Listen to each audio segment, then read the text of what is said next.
Ghana Talks Radio, #1. This is Ghana Talks Breakfast Show, your morning companion.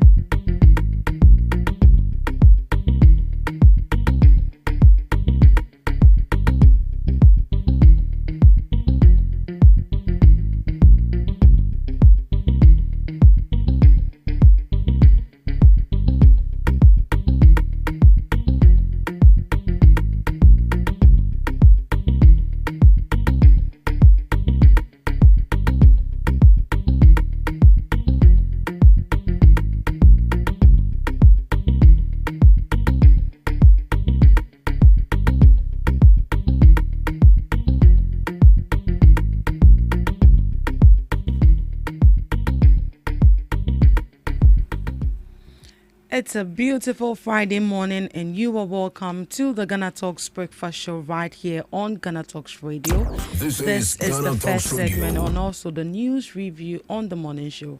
Right here, we bring you all the relevant stories making waves in the news. My name is Ruth Esenam-Fiakbedu, and this morning I'll be serving you breakfast with Miss Regina Bless and Miss Debbie Adoso.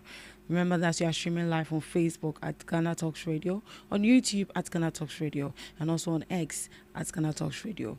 Do well to log on, send in your comments. Let's get interactive right here on the morning show. Good morning to you, ladies, and you are welcome to the Ghana Talks Breakfast Show. Good morning.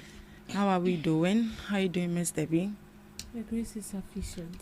Miss Regina? I'm good. Your side? I'm doing great. Thank God it's Friday, the day all workers have been waiting for. We'll rejoice and be glad in it. Right, let's get into the news items for this morning. So, with the issue of flood, upstream treatment's the only option to solve Accra flooding. The president of the Ghana Institution of Engineers, Legwin Anan Hess, says Accra's persistent flooding can no longer be solved by simply expanding drains and gutters. According to him, the city has lost many of its natural water retention areas, wetlands and floodplains due to development and human activities, making flooding more severe whenever there is heavy rainfall. He explained that previous flood control measures have largely focused on downstream solutions such as constructing and expanding drainage systems. However, many of these drains are now clogged with silt, plastic waste and other debris, reducing their effectiveness. Mr. Hess noted that natural areas that once absorb and slow down rainwater have been built over or destroyed, leaving excess water with nowhere to go during storms. As a result, he believes Accra must now adopt what engineers call upstream treatment, a strategy that involves holding rainwater closer to where it falls and releasing it gradually into the drainage system. According to him, households, businesses, and properties may need to install systems that temporarily store rainwater on site to reduce the volume of water entering drains during heavy rains. He stressed that government policies and stricter planning regulations will be necessary to ensure future development contributes to flood prevention rather than worsen the problem. The GHIE president also called on owners of existing buildings to consider modifying their properties to help retain stormwater and reduce pressure on Accra's drainage network. While he acknowledged that implementing such measures would be challenging, he argued that the city has limited options left it want to reduce the impact of reoccurring floods.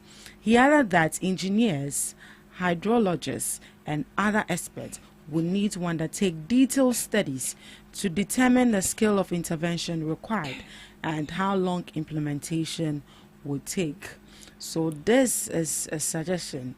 This is just an opinion from the Ghana Institution of Engineers sharing his thoughts on how to resolve Accra floods. And he mentioned that upstream treatment is the only option to solve Accra flood. Whereas we've also had experts say that some people will have to sacrifice and if possible, we will have to demolish some areas and plan again. The insult will come, but it has to be done to save a lot of lives and properties.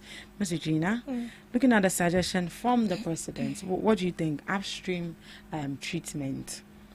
Okay, so I would say the upstream treatment is a very good initiative or effective measure they want to bring up, because looking at the flooding issues in Ghana is becoming, honestly, it's becoming too much, and it seems like this year is a year that we are getting to know that almost half of Ghana is a flooding, your friend is saying, is a flood prone area. Yeah.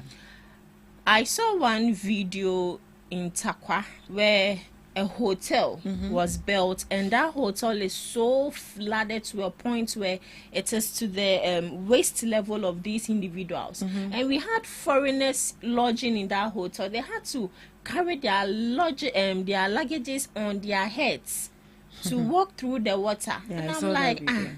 I'm like, oh, this is a disgrace. And coming to Accra here, the upstream treatments they want to bring up, because one of the upstream treatment they are talking about is planting trees and restoring vegetation to increase water absorption.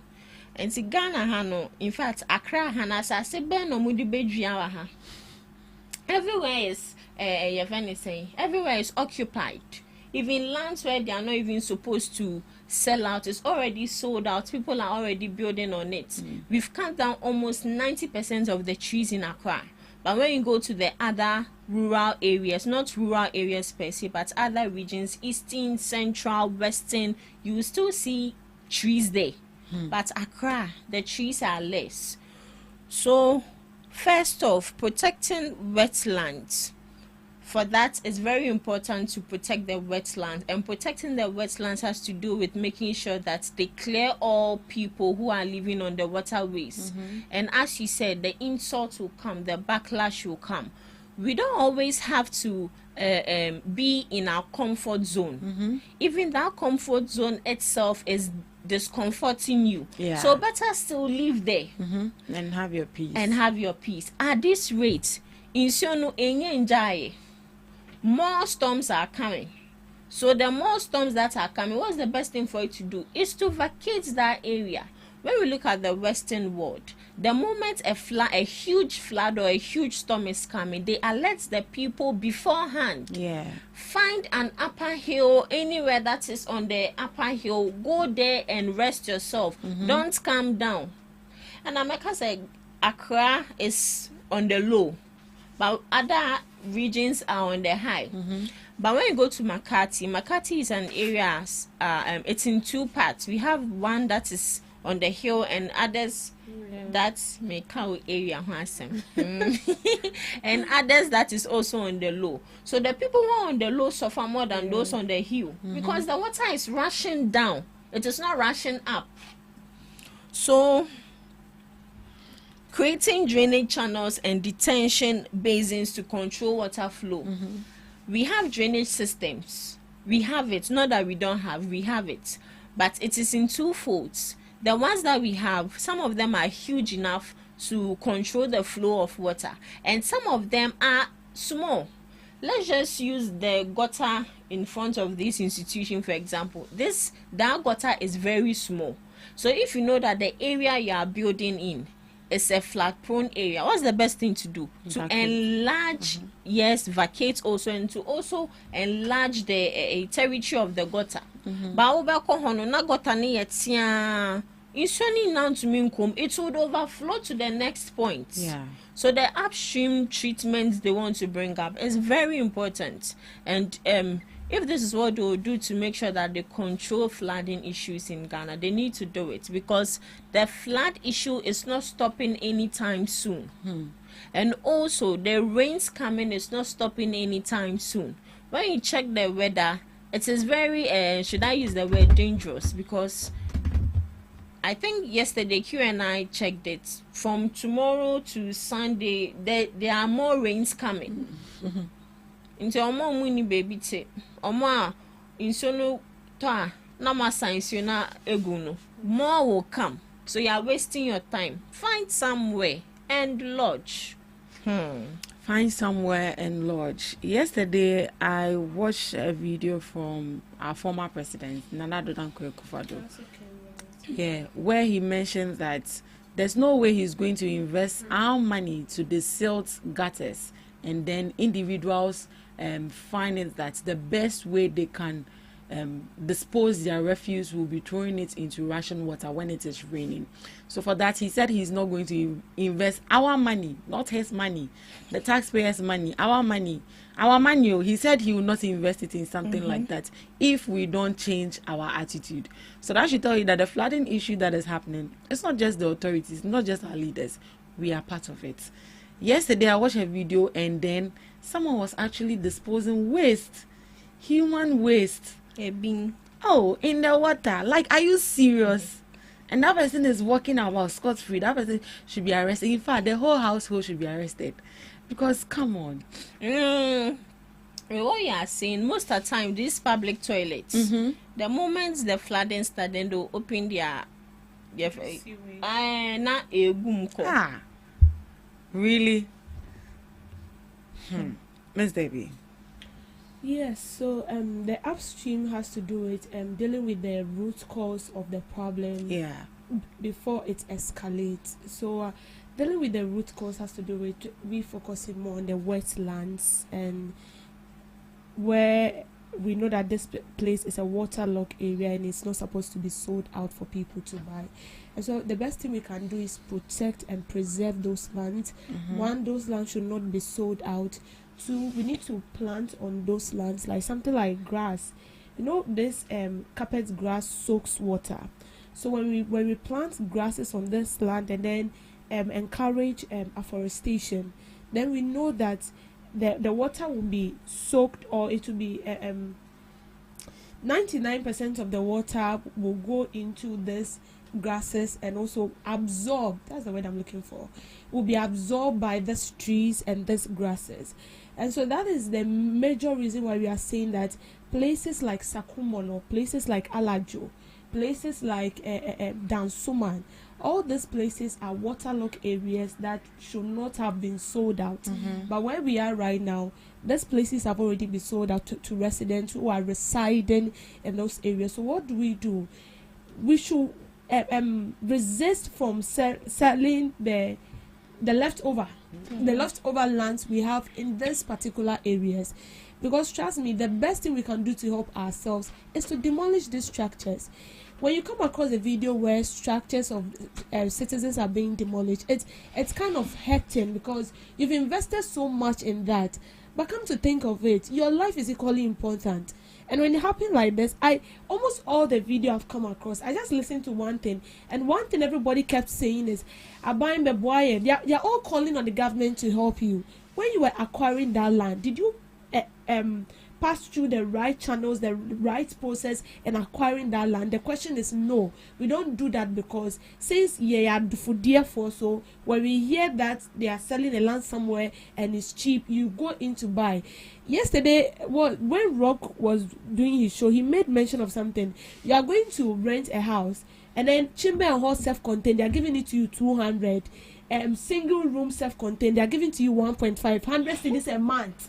It should tell you that they are selling hell to you, because when you will be happy, you wouldn't get Chimbe and Hall self-contained 200 and I cry here. You won't get to. So if somebody is hiring or renting that to you, you feel like it's so cheap. But when it starts to rain, that is when you realize that you've been renting hell. And then everything. Sometimes I wonder, if you see where like the whole house is flooded. A video I saw, the house was flooded and the water was able to push a whole vehicle out of the compound. Outside. Water is very strong. So imagine, and the force, if you see the force of which this water was running, it can even carry a human being. So this is how serious it is. So for me, in as much as we are all calling on the government should do its best, the government should help us, we need to also help the government execute its mandate. Because if we are calling on the government to do his part and we are refusing to change our attitude, there is no way we can stop flooding. Accra is too choke. We've been saying this every day. Accra is choke. Even this one, I wouldn't use any example. When there was fire outbreak at Circle, Regina and I went there. Where we will pass to gather info, we were not even getting a place to pass. How much more the fire service? Can you just imagine this? So rain or water is being designed in a way that it is not stagnant. It was created for it to move. So you don't block its path. When you block it, what are you telling it to do? Or you're beyond me to so he needs to move. That is how how water was created. So you cannot block it. That is nature. But our attitude, sometimes I wonder the kind of clay God used in creating us as Ghanaians. Because you go to a particular vicinity, this is a house, another house, like it's very clustered. Obi so no go be them. Someone is throwing out water or something, and then you're throwing it into somebody's compound because the place is choked. Between two houses, gutter here, you see urine, you see rubber, you see everything, some in that same gutter. The gutter is choked. So it should tell us that it is our attitude. If we don't change, there is no way there will be a decrease in the distraction we see when it rains. Yeah. So we need to change our attitude. That is the best thing we can do. How do we change our attitude? Looking at us as Ghanaians, we don't understand when you come to tell us, don't throw refuse in gutters. So we need some people need to be beaten. Force. They said when persuasion fails, force is applied. So we don't understand when you come and tell us, this is a rule. If you don't slap somebody, they won't do it. If you don't slap someone, they won't do the right thing. It's assault. This is not assault. No, but like, I'm not saying like per se go and slap the person, no. But if you don't go with some sort of straightness, they won't do it.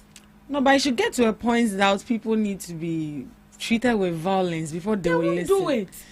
That reminds me of the video, not to cut you, that reminds me of the video that happened, a video I saw with the firefighters. The motor rider was passing and said, where they show him. They got angry, grabbed him. In fact, they opened it for him to see. People need to learn. I know, right? You see, people need to learn. It's very, very, that is the excuse of these firefighters. Anytime you call on them, there is no water. And it has become so common. With this recent fire outbreak at Tudu, I saw some of the videos, and the woman said when the thing started, the firefighters were there, and then they went to tell them that so they should quench it. That was what the woman said. She said the firefighters said so why did they come? I don't know. They don't have water, so you're coming to use your mouth to quench the fire. No. So you see, with this one thing I keep telling myself is that we don't learn as a country. Every year, when it's April, after January, February, somewhere ending of March to April, we know that disaster. We know it is disaster because it will happen. We've not prevented and we've not uprooted the problem from its cause. We are just cutting it. Like anytime we are in the rainy season, there is distraction everywhere. Everybody is expecting Nadmo to come and give them a bag of rice and oil. No way, son. Then they'll go there and what's the name?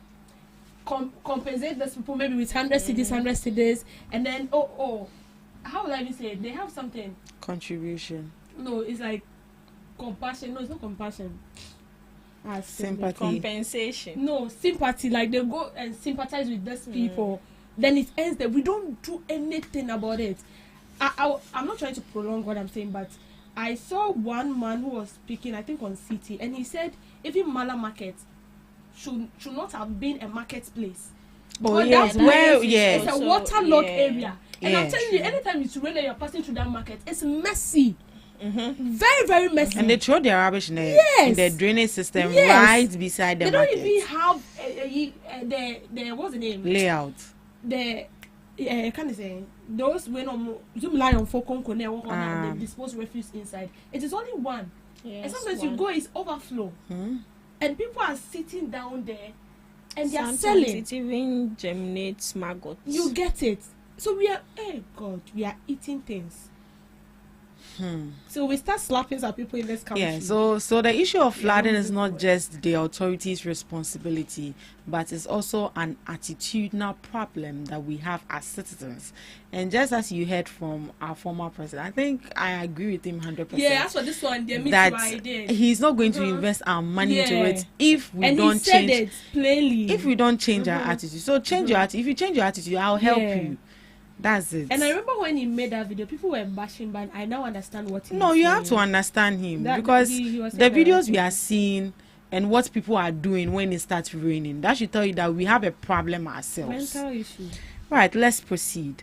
Court remands Abronye DC over failure to surrender passports.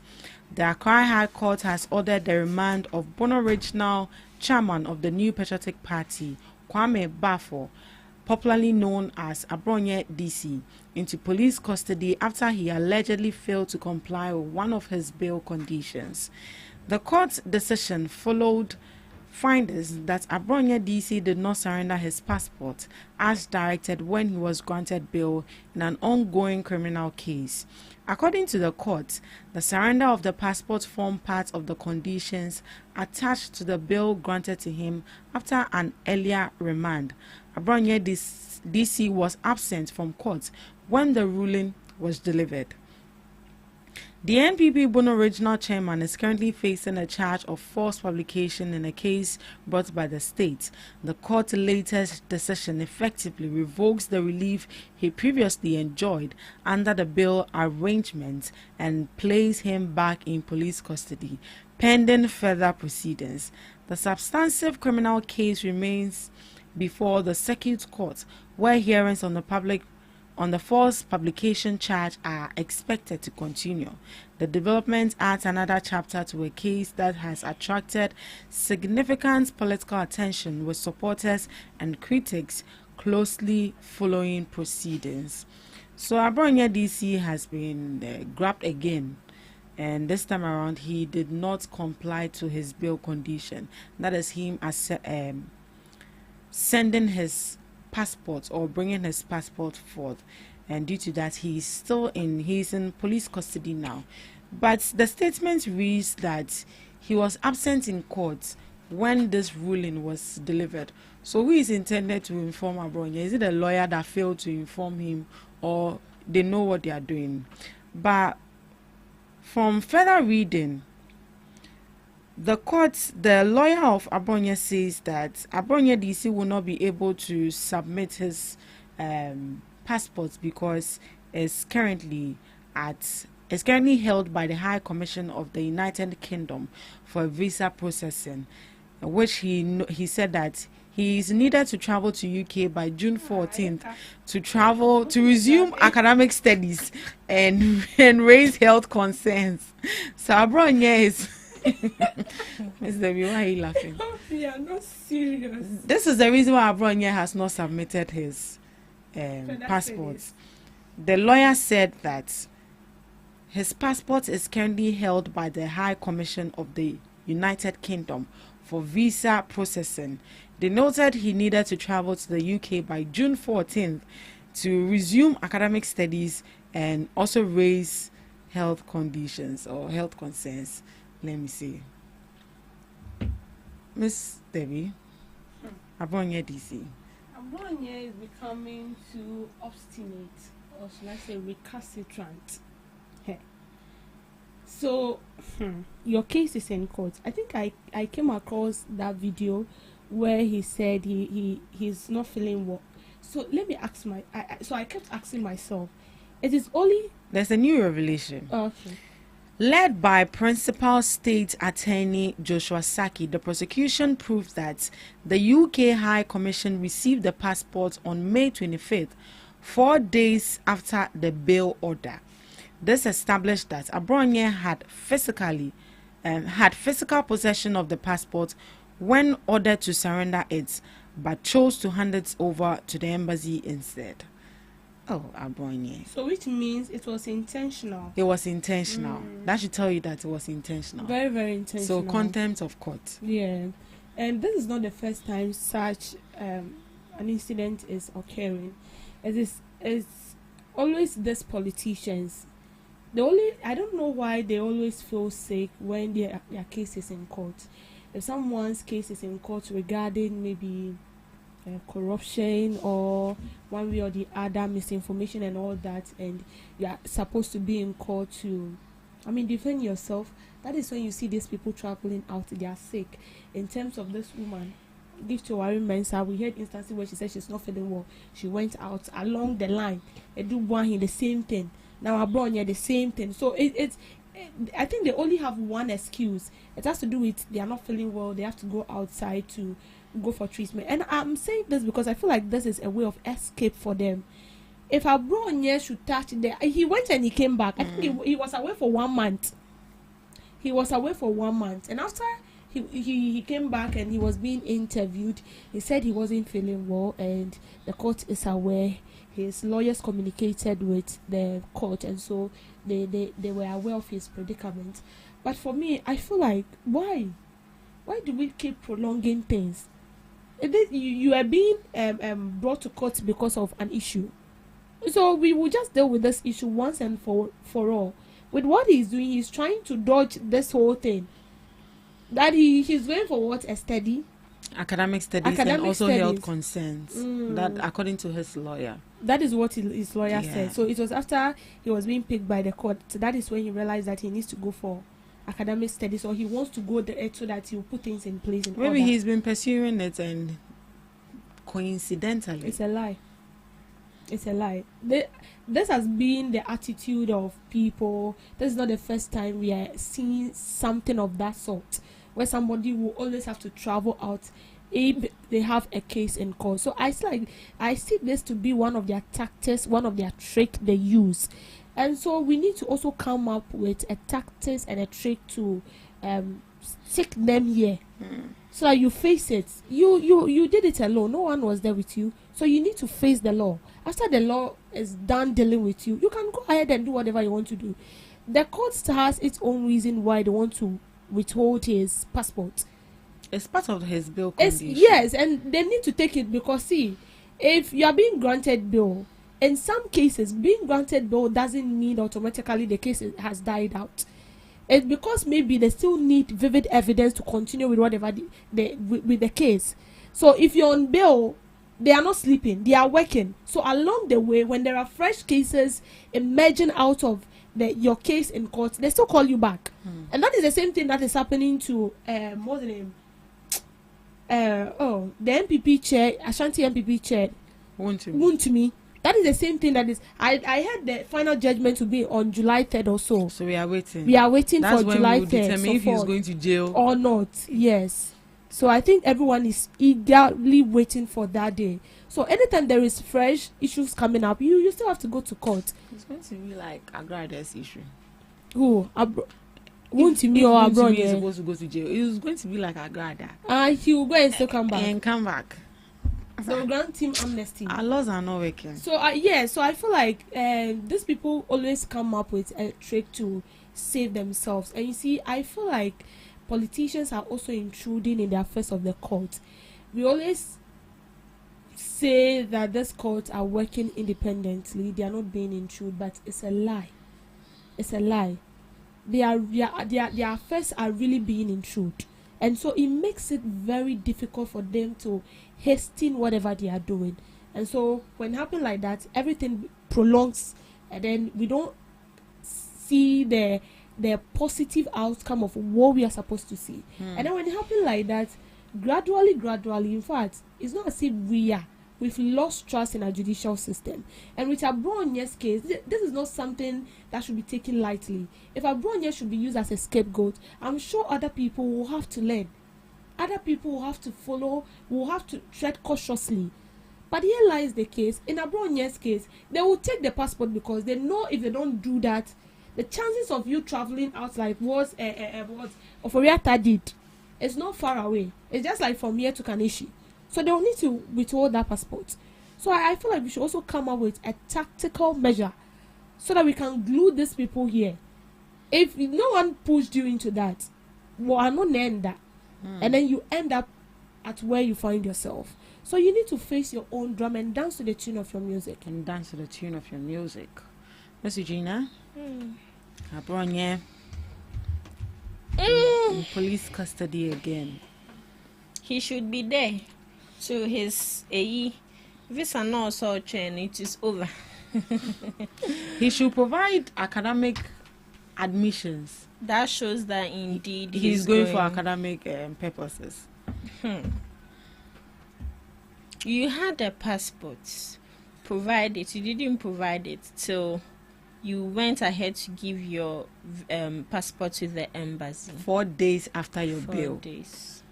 He knows what he's doing together with his lawyer. And I'm very sure that this move, looking at Abronye, he can't pull this move. It needs an intelligent person to pull this move. So probably his lawyer aided him. Menka say wa bon, and I say Menka say he's daft. But this move, the answer will be by doing this kind of move, Nana, while very strategic. And looking at our bail conditions in Ghana, some people say the bail condition is very harsh, but to me, it's not harsh. I think they look at your crime, what you've done, then they give you the bail condition. And also, one thing we fail to realize is when a bail condition is being given to you, it is not just being given to you. I think they do it based on trust to see if that person involved will comply. And if you are not able to comply, they have to take you on. It is the duty and right of the court. So this is not menka news, any news. Your major was on moye. So Abronye DC, as Ms. Debbie said, he's becoming recalcitrant. He's becoming very disrespectful. Because the disrespect is too much, honestly. When they do that, they are sending a signal to other people who would one day probably for what for their kind of say, not victim, trap. No, not trap. And I'm going the trap of the court. And I yes, like the day they would also find themselves in trouble. Court because they do this, they will not do it because Abronye himself is not doing it. I say Omafa court nefo. But when it comes to court institution, it should be a sacred institution where people fear. You should even fear entering a court. But Sisi Omaya say, if anything, club them, you know, which means remember anytime you can come out anytime you also want, and they should also check that. And so, since he's in custody, he should provide the visa, the passport, till he comes out. For an embassy to hold your passport, it is reasonable, and they said, I mean. So they hold your passport to process your application, attach the visa sticker and verify documents. So it is understandable. And I know that it is during a period of time. So no matter what, that period of time would end. And when it ends, you have to go for your visa, your passport. So they should accompany him and go and take the passport. Then they seize it from him. The education can wait. Education is not running away. Education, even if you are 50, 60 years, you can still have your education. So he should be there. It serves him right. So you think the judge followed proceedings? This one there is proceed. Hey boy.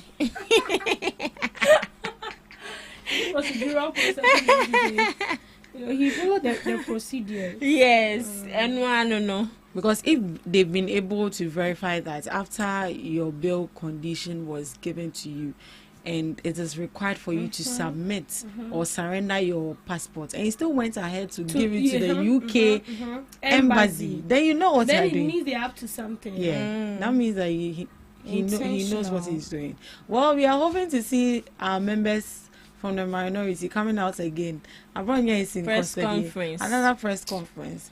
They've been around petitioning a whole lot of, communities and diplomatic communities, and this time around, they've given you bail condition.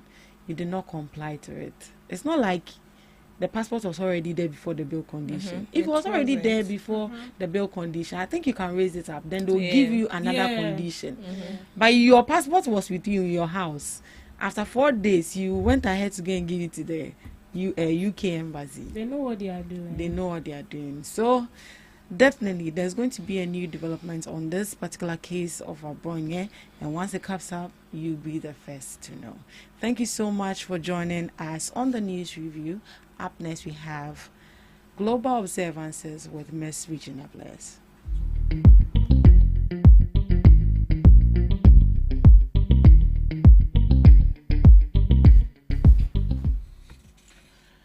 Bringing you some global observances on this day, June 5th. Today is World Environment Day. It was established by the United Nations Environment Program in 1972 to encourage worldwide awareness and action for environmental protection. Why this matters? This day reminds people, communities, businesses, and governments of the importance of protecting natural resources and creating a sustainable future. And ways to celebrate it: plant trees and support local green initiatives. Reduce, reuse, and recycle waste. Save water and energy. Participate in community cleanup drives. Spread awareness about environmental conservation. World Environment Day is very important in our everyday activities. Let's protect the environment today. Next, Festival of Popular Dilutions Day. It is an unofficial observance that encourages people to question widely held misconceptions, myths, and false beliefs while promoting critical thinking and self-reflection. So there's this popular myth about banana and cashew nuts. They said when you eat it together, you die. So today is a day to cut and milk. So it's not banana, it's cashew and milk. Hey, I was very scared because they said but banana. So today Miss Esinam and Miss Debbie will try the cashew and milk. If you don't die, then I'll also try it. She's using us for example. National Gun Violence Awareness Day. The day honors victims and survivors of gun violence and raises awareness about its impact on communities. It was established in 2015 in memory of Hadiya Pendleton, a 15-year-old student who was tragically killed in Chicago just days after performing at the inauguration of Barack Obama. So today is a day against Gun Violence Awareness Day. World Day Against Species. That calls for equal moral consideration for all living beings, regardless of their species. It denounces the belief that humans are inherently superior to animals and condemns the exploitation of non-human animals for food, fashion, and research. They are trying to tell us that we should stop seeing animals as food, as research species, and also as fashion species. For the food there, we can't stop. Chicken is our food. Pig is our food. But today is a day to take away that belief. Lastly, International Day for the Fight Against Illegal, Unreported, and Unregulated Fishing. It raises global awareness about the severe threats that unregulated and destructive fishing practices pose to marine ecosystems, coastal livelihoods, and global food security. The UN designated this specific date to commemorate the entry into force of the WAO, which is the first binding international treaty specifically designed to block illegal catch from entering the global market. So, International Day for the fight against illegal, unreported, and unregulated fishing. And in almost all the coastal areas, in all most of the African countries, they involve themselves in illegal, unreported, and unregulated fishing, especially the use of dangerous chemicals for fishing, and they bring it back to the humans to eat it, and we die early. Yes. And that's all for today on Today in History and some global observances, live on GhanaTalks Breakfast Show. Thank you so much, Miss Regina Bless, for some global observances. Up next, we have Debbie's Girl. Welcome to Debbie's Girl, where we talk about issues that matter to the state, void of politics, fear of favor. Minister for Communications, Digital Technology and Innovation, Samonate George, has disclosed that the government is preparing a policy proposal that will require users to verify their identity before accessing pornographic websites in the country. Speaking at the fourth African Interparliamentary Conference on Family Sovereignty and Values, the Negro Pram Member of Parliament said the proposal is intended to prevent children from being exposed to explicit online content. According to him, the policy is currently being prepared for cabinet consideration and could require users to provide either a driver's license or a national identification card before accessing to adult website. We are working on going to cabinet that to make sure before you access any X related site, you must put either your driver's license or your national ID card so that we know who you are and who is going to that site to prevent children from being exposed to such content. Some George cited measures being implemented in United Kingdom as an example of effort to restrict minors' access to online pornography. Today in the United Kingdom, for you to access pornographic websites, you need to put your driver's license for them to be able to determine you are 18 years. The minister argued that unrestricted exposure to pornography at an early age could negatively affect children's development, values, and decision making. Sam George also linked the proposal to broader discussions around the protection of children and the preservation of what he described as African family values. During his address, he renewed his support for the Human Sexual Rights and Family Values Bill, known as the Anti-LGBTQ+ Bill, arguing that one of the primary objectives of the legislation is the protection of children. The communication minister maintained that Ghana has a responsibility to preserve cultural and family values for future generations. So the Minister for Communication and Digital Technology and Innovation, Samonate George, is proposing an initiative, and that has to do with for you to access a porn website or a website to watch a porn or whatever it is. You need to present an ID card or a driver's license. And he has been bashed since yesterday when this thing was posted. Now, for somebody to access a porn site, and that has to do with the person's choice. If you want to watch it from morning to evening, that has to do with your problem. But I think he's trying to focus it on children. If you go to other countries, not only in the United Kingdom, in other countries as well, they ban pornography, and that has to do with you presenting something like an ID card. There's going to be a question you're supposed to answer before you can access the video, because they've realized that the porn and all stuff is manipulating the mindset of this adolescents, and so they were finding a solution to bring an end to it. So some George want to introduce that in the country here in Ghana. For me, it's not a problem, but I think my main problem is why don't we focus on the communications sector, which he is the Minister of Communication? There are lots of issues and lots of challenges that people are calling on the ministry to focus on, and that has to do with a cost of data.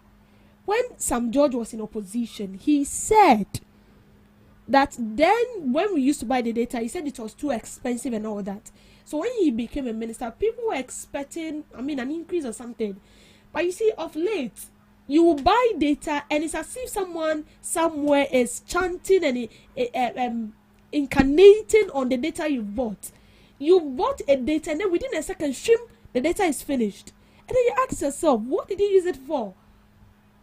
You cannot even count up to 5 the videos you've downloaded, and then your data is finished.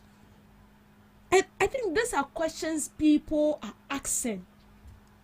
Another one has to do with the previous government. When the previous government were in power, we did SIM re-registration, and they've been caused that there are some irregularities that were being pinpointed, and so we were expecting that these people will be held accountable, because before the SIM re-registration, they told us that they were doing that purposely because they want to bring an end to this fraud issues and all that.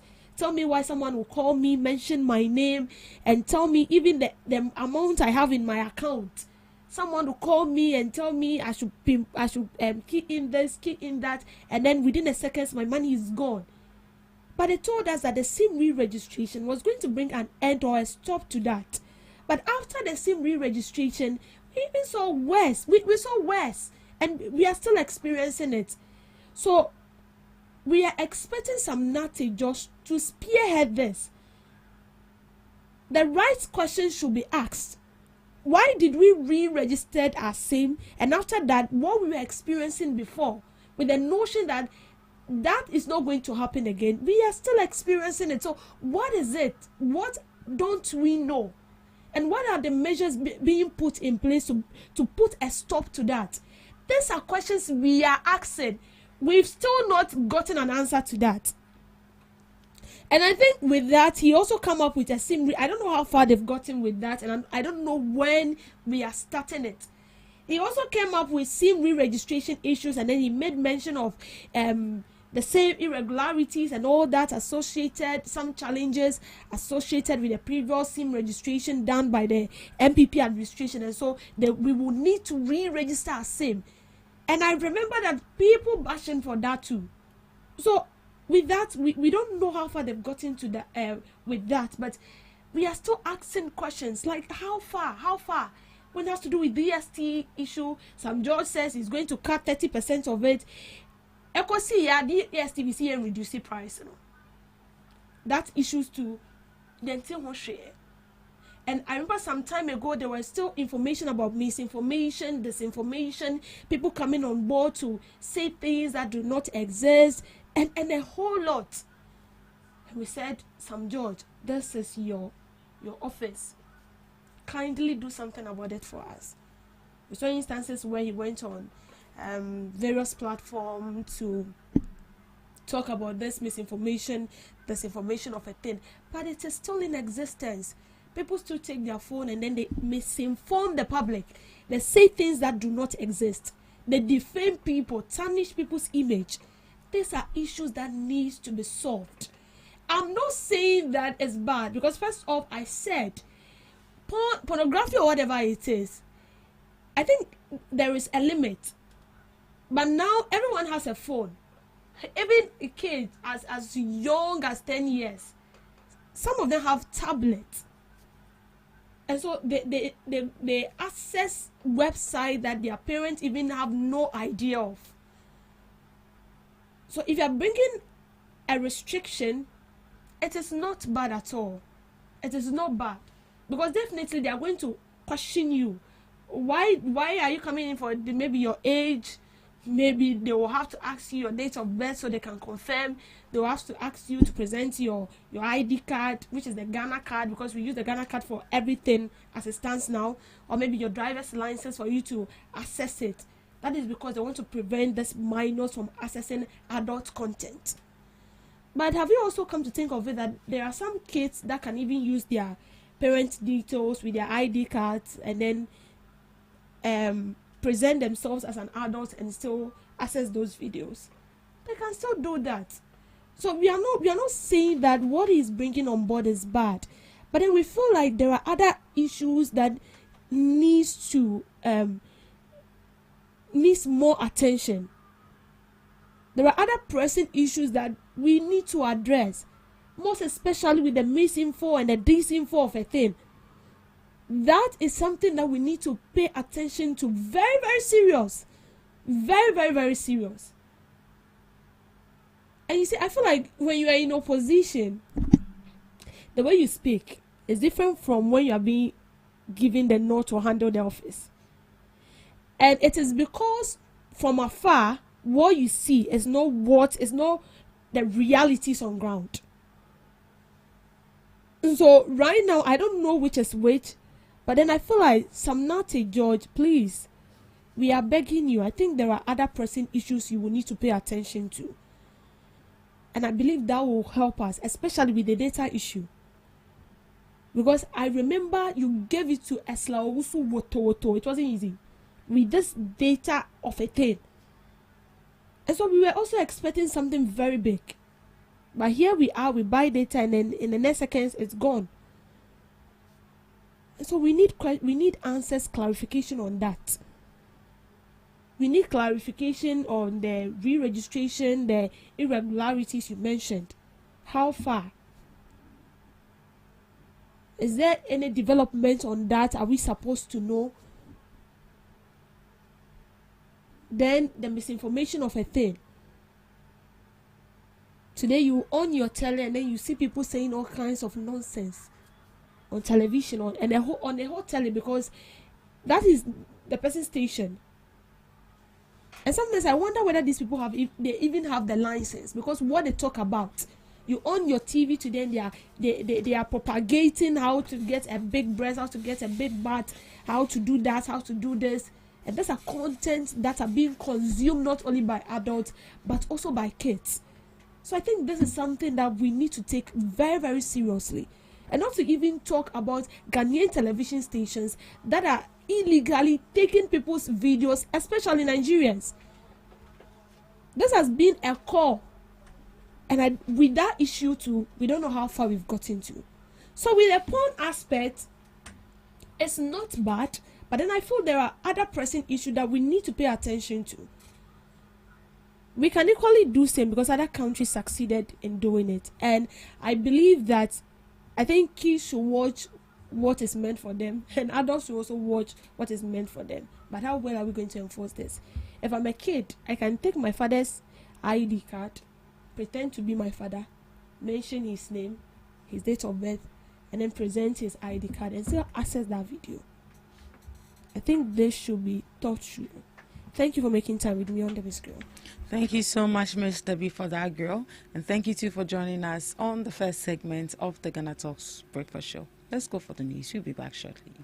Are you ready to amplify your business or brand's reach and make a meaningful impact in Ghana and beyond? Partner with GhanaTalks Radio today to connect with a diverse audience across Ghana and beyond.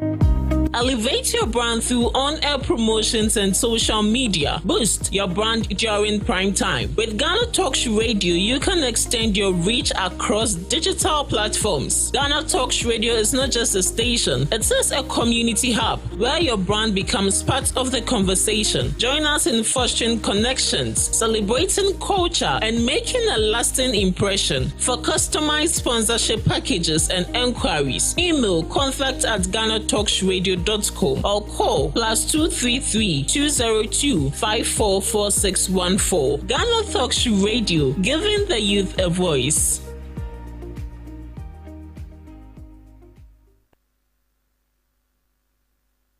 We bring you local news, business news, international, sports, and entertainment news. Right here on GTR.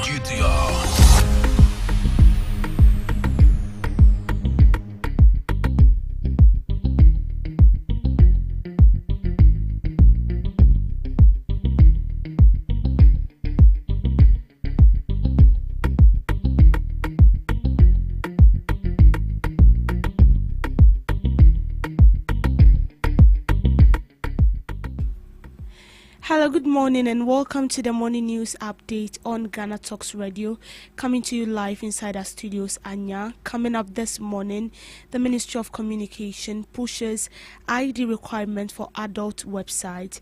Chatabu residents suspended 3-day Ghana Port Harbour Authority protest after Port Authority promises traffic fixes.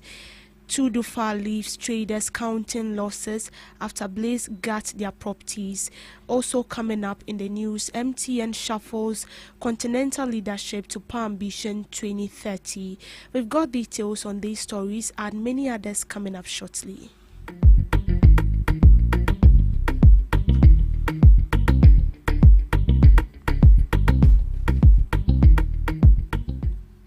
Minister for Communication Samonate George has proposed a mandatory ID or driver's license checks for Ghanaians accessing porn sites.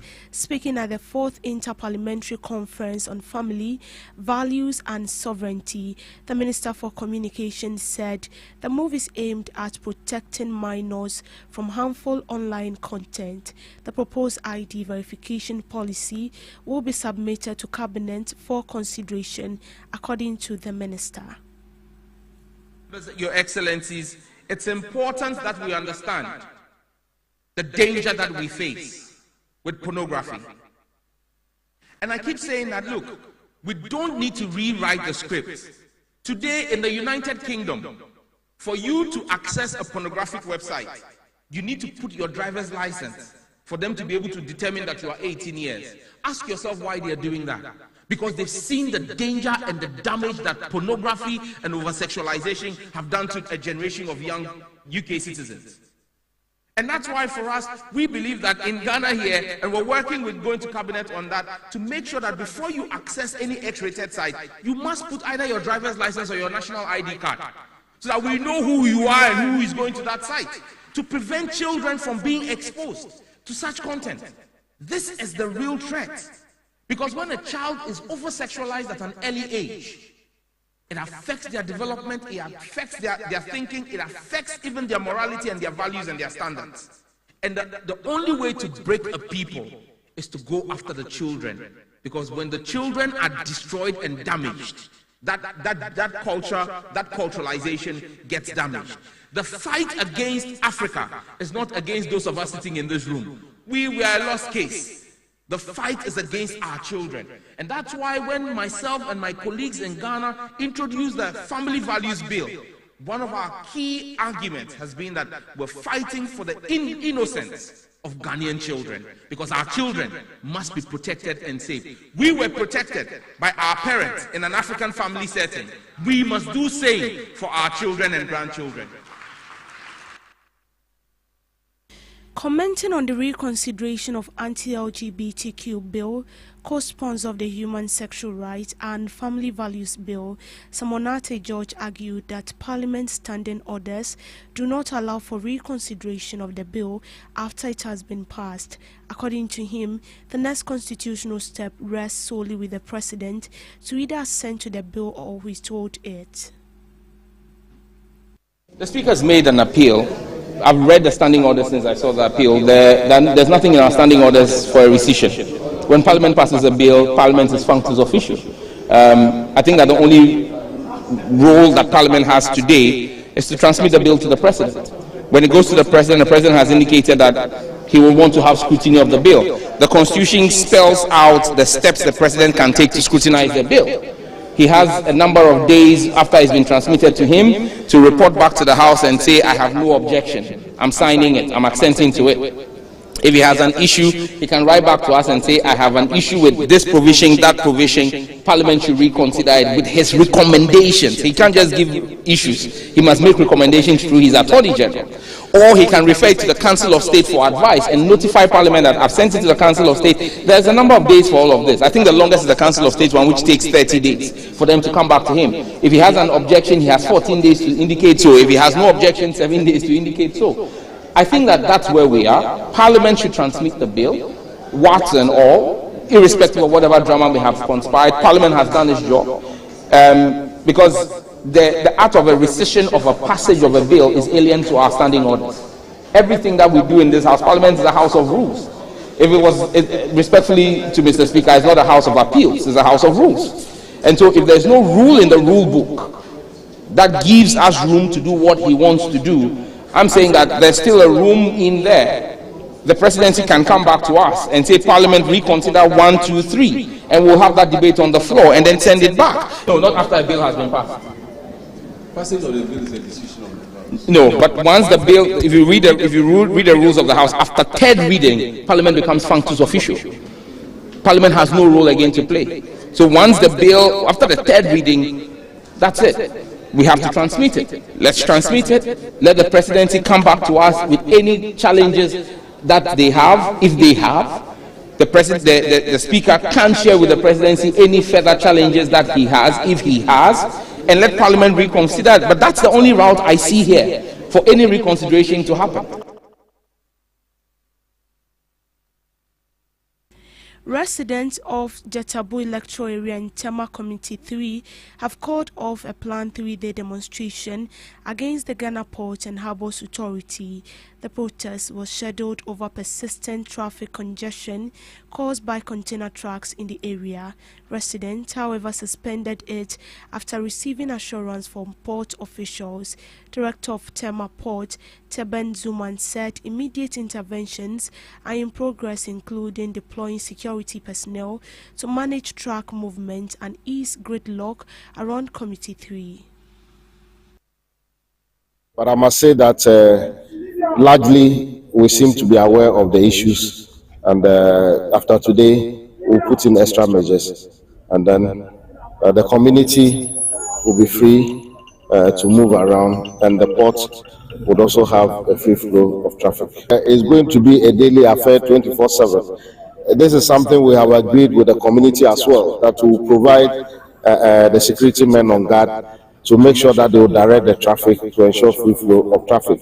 It's not only that, we are also in partnership with the military. Currently, you see that there's a military towing truck there. We are also talking to the Ghana National Fire Service to get their towing truck as well, so that collectively we'll be able to help resolve the issues.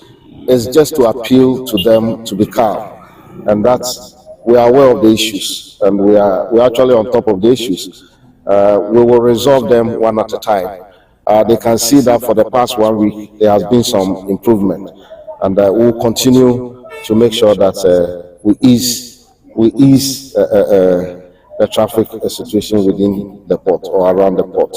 We have pockets of truck parks around, but the longer term we have a plan to construct a new road that is linking to the ports, and that road terminates around the motorway, the Ashama end of the motorway, and we expect that there should be a truck park at that side.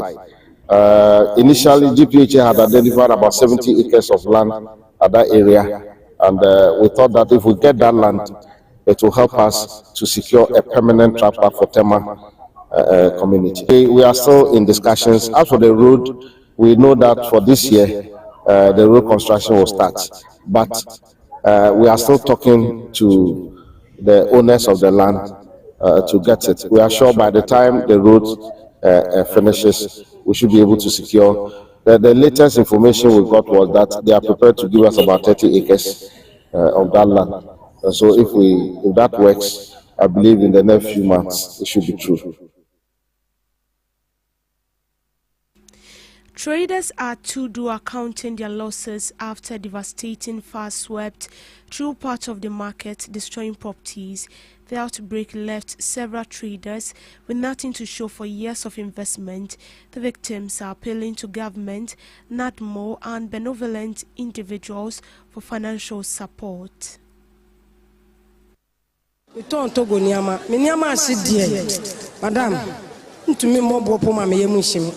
Niama na ebi gu ani ma container minu na efi ha na metemi niama wo dan mu niama na meto ha no so no bebre de wo so ha se krado so sin we enti no niama ase no meka se meka niama ase gina we me hu niama ekita me ani enu na ekita me na me di gina we ase to antare ne eduku no mo nyina wa scarf eto eduku Mr. Meton duku me se duku dwa bebre. Ense no enra na dwe wa ha na eja ne to we no say tie yi be brush. Yapon, see any yapon, a big quantum, and see any enquiry near Waha. See the only understand who see no. If we are saying, Binamoti, I am the answer, yeah, but the near co. See the only answer who see any free, actually. And I say, Musio, see, I'm Munisa, and I saw what I was a phone, maybe almost she be. I watch the horn, I see you. After the air, I cry, you shall say, Jano. Jana so the day there. When our fire service phone, boys and starts almost the same soon. Tugum. Sequence India was a fire service phone. Eba, can you be see enemy dimly can I call? So me quan is oh mirror, strum why, and I said the JD already and yeah, Cassia. And was oh Nabacusi and also so Nika anymore. See, maybe ask you. Maybe ask. And maybe I'll call everything. Certificate, maybe I'll call in your shop or down her. Think, then I power near parking near Hatasoni. Pay them. And what they better and say, Lady Bian between you and on the frame is may I cry me walk Ablikuma. Think, so on our frame say. Me when they got all nana, and I'm saying, hey, fam, the farmer tire, me buy and say, be anywhere, may be a no, nan, ya dear, you meant to say, some way out to you, and as some cats and out to you. Ye name me a back catch a loan for no palm or Betias here. It's a by man musunum on can be being from my head, my Saturday within the High Court area, the Kwame Museum area, we have some of the drains are very choked. So this national sanitation day, we are clearing all those areas that and the Gary project that we are doing, the gutter that we have blocked, we are finding way to give access to some of the waters. And some of the buildings they are putting up at the waterways too, where we are going in to move them so that the water can have its way. And that was from some affected traders. In politics. Aspiring New Patriotic Party National Chair Samin Krabe says the Greater Accra regional structure needs a new set of leadership to stay competitive.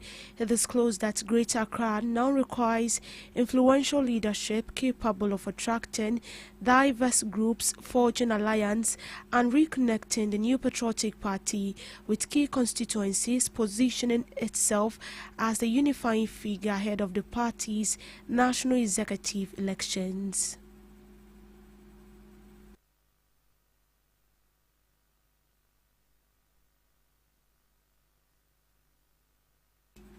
In business, MTN Group, Africa's telecommunication powerhouse, has announced a sweeping overhaul of its top-tier executive leadership across the continent, tapping highly experienced internal talent to steer its multi-billion-dollar digital and financial expansion.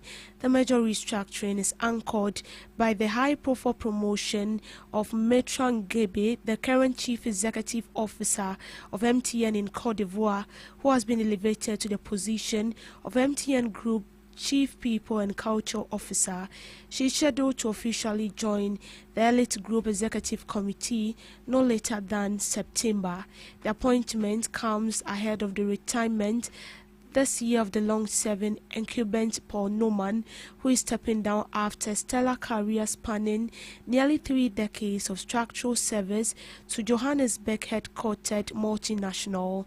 Her ascent to the group executive level has triggered a series of critical leadership transitions across MTN's Premium West and East African subsidiaries.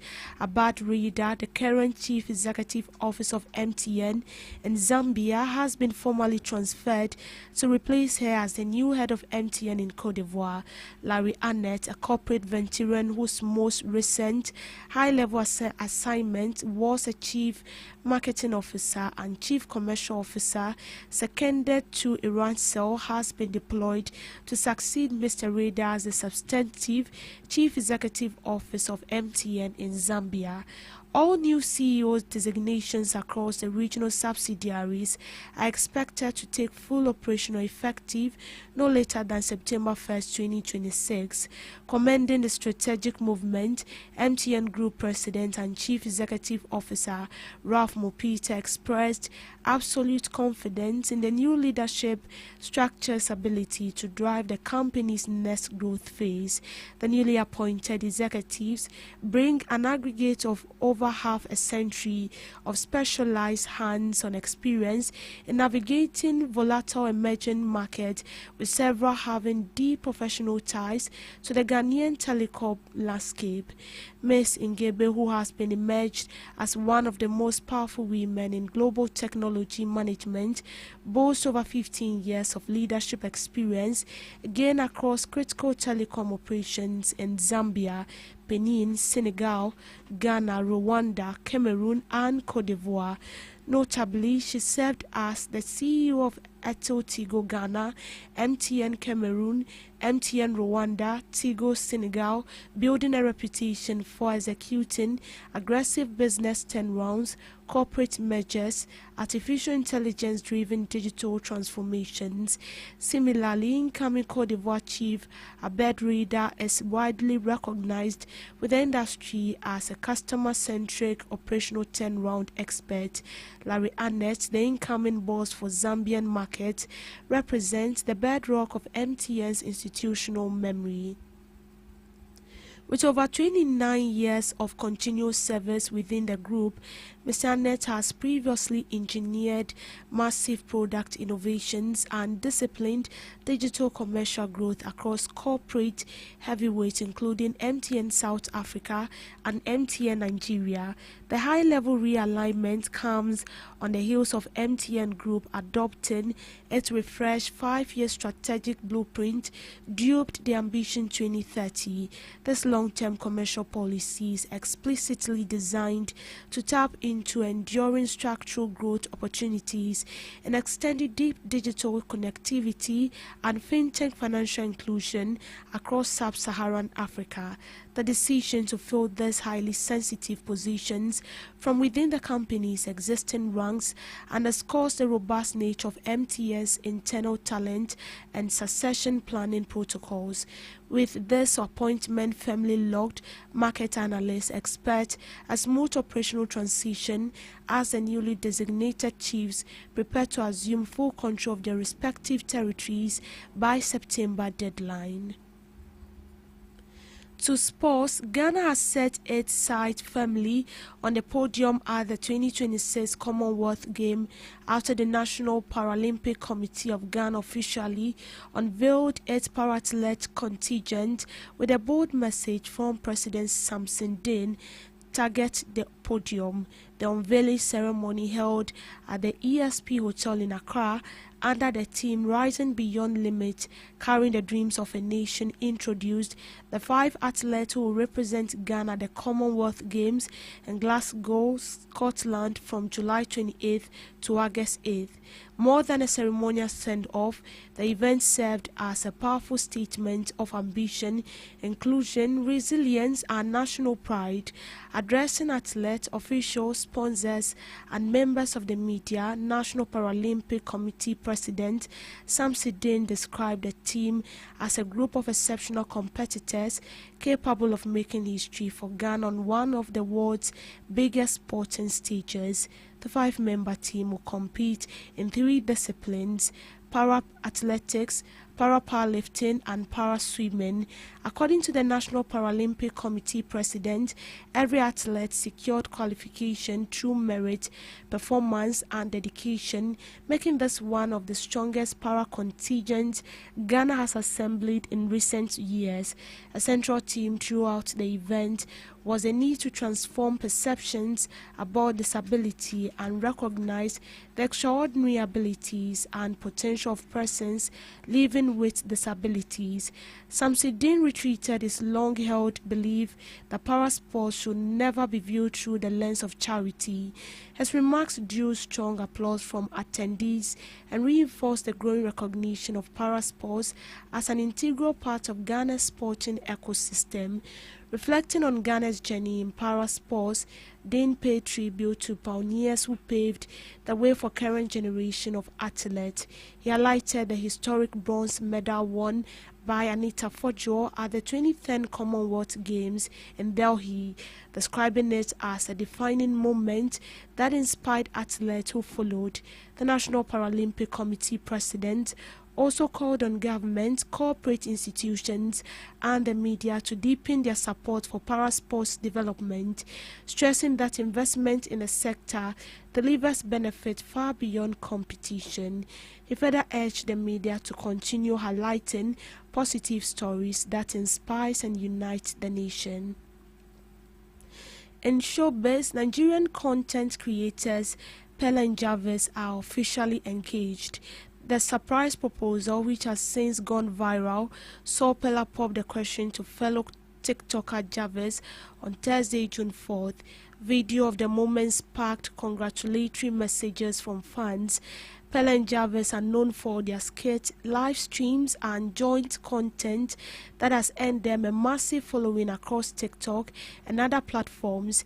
The engagement news has since topped entertainment trends, with fans and fellow creators flooding the comment section with well wishes.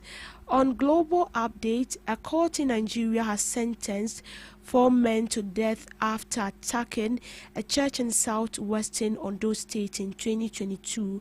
41 worshippers were killed, with more than 100 others injured at the St. Francis Catholic Church in the town of Owu during a Pentecost service.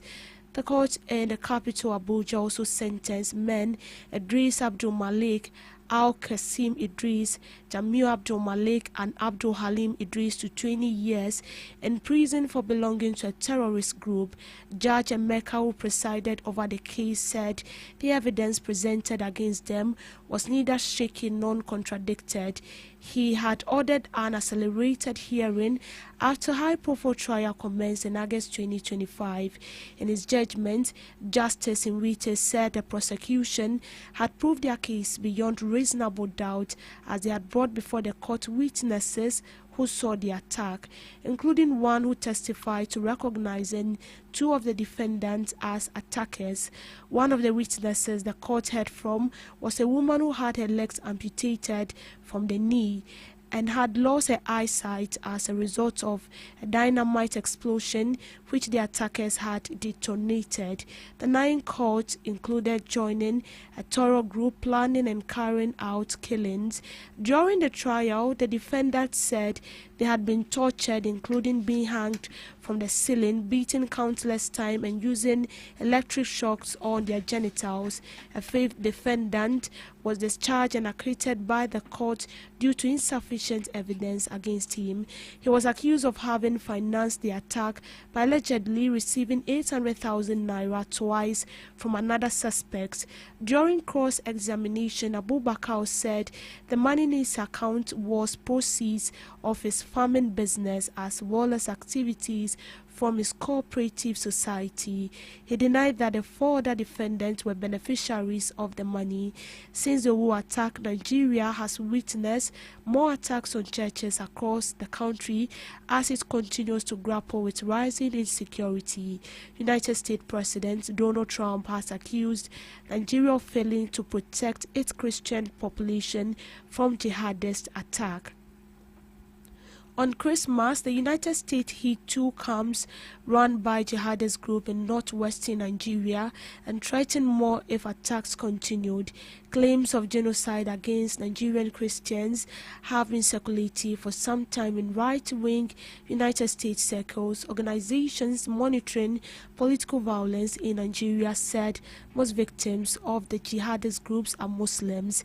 The Nigerian government also denies that Christians are being persecuted reported in the country. And that's a wrap on the morning news update. Thank you so much for making time with me. Do well to log on to all streaming platforms at Ghana Talks Radio for more news stories. I am Deborah Adoso. Do have a good morning.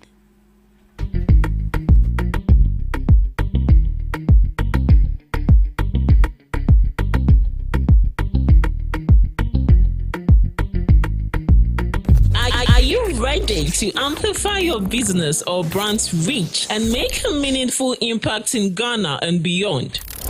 Partner with Ghana Talks Radio today to connect with a diverse audience across Ghana and beyond. Elevate your brand through on-air promotions and social media. Boost your brand during prime time. With Ghana Talks Radio, you can extend your reach across digital platforms. Ghana Talks Radio is not just a station, it is a community hub where your brand becomes part of the conversation. Join us in fostering connections, celebrating culture, and making a lasting impression. For customized sponsorship packages and enquiries, email contact@GhanaTalksRadio.com or call +233 202 544614. Ghana Talks Radio, giving the youth a voice. What do you want for breakfast? How do you want your breakfast? English breakfast. French fries. Koko nikosi alo komi kesheto. Wache. Well, Gobe is the real deal. Join us on Ghana Talks Radio. Let's serve you a buffet of breakfast. From news headlines review, current affairs to social issues. Entertainment, sports, and all the trending stories live on our mobile app and across all socials from Monday to Friday 7 a.m. to 10 a.m. With me, Pakwesi Omare, Regina Bliss, Deborah Adoso, and I am Esinal Fiagbedu. This is Ghana Talks Breakfast Show. This is Ghana Talks Breakfast Show, your morning companion.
Good morning to you, lovely listeners, and you are welcome to the Ghana Talks Breakfast Show right here on Ghana Talks Radio.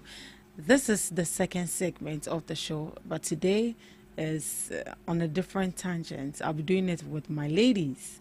I'll be doing it with Hajia and Madam Corporate. Hajia Muni. Munira. Hey, sorry. Munira. Name was Samira. No, I don't like Samira. Why is common? Or you don't like it? I don't like. Because you don't. I don't like. You are being biased. Miss Debbie, how are you doing? I'm good. Hope all is well. Yeah, the grace is sufficient. Oh, we thank God. A lot is trending here. What's trending? Oh, I think the most trendy issue right now has to do with LGBTQ again. Yeah. This time there's a new development on it, and this time around, they are calling for Alban Bagbin to be removed. Yeah. Because Yeah. he said that Parliament should be excused for 3 days, and that area should be used for a conference center. Let me put it as such. People are saying that but the conference, we have conference center, we have places, we have hotels with conference room. What happened to all those areas? And this time around, Alban Bagbin is saying that we should excuse Parliament's business for 3 days and hold a conference there. Is it right? Is it legal? Let me see.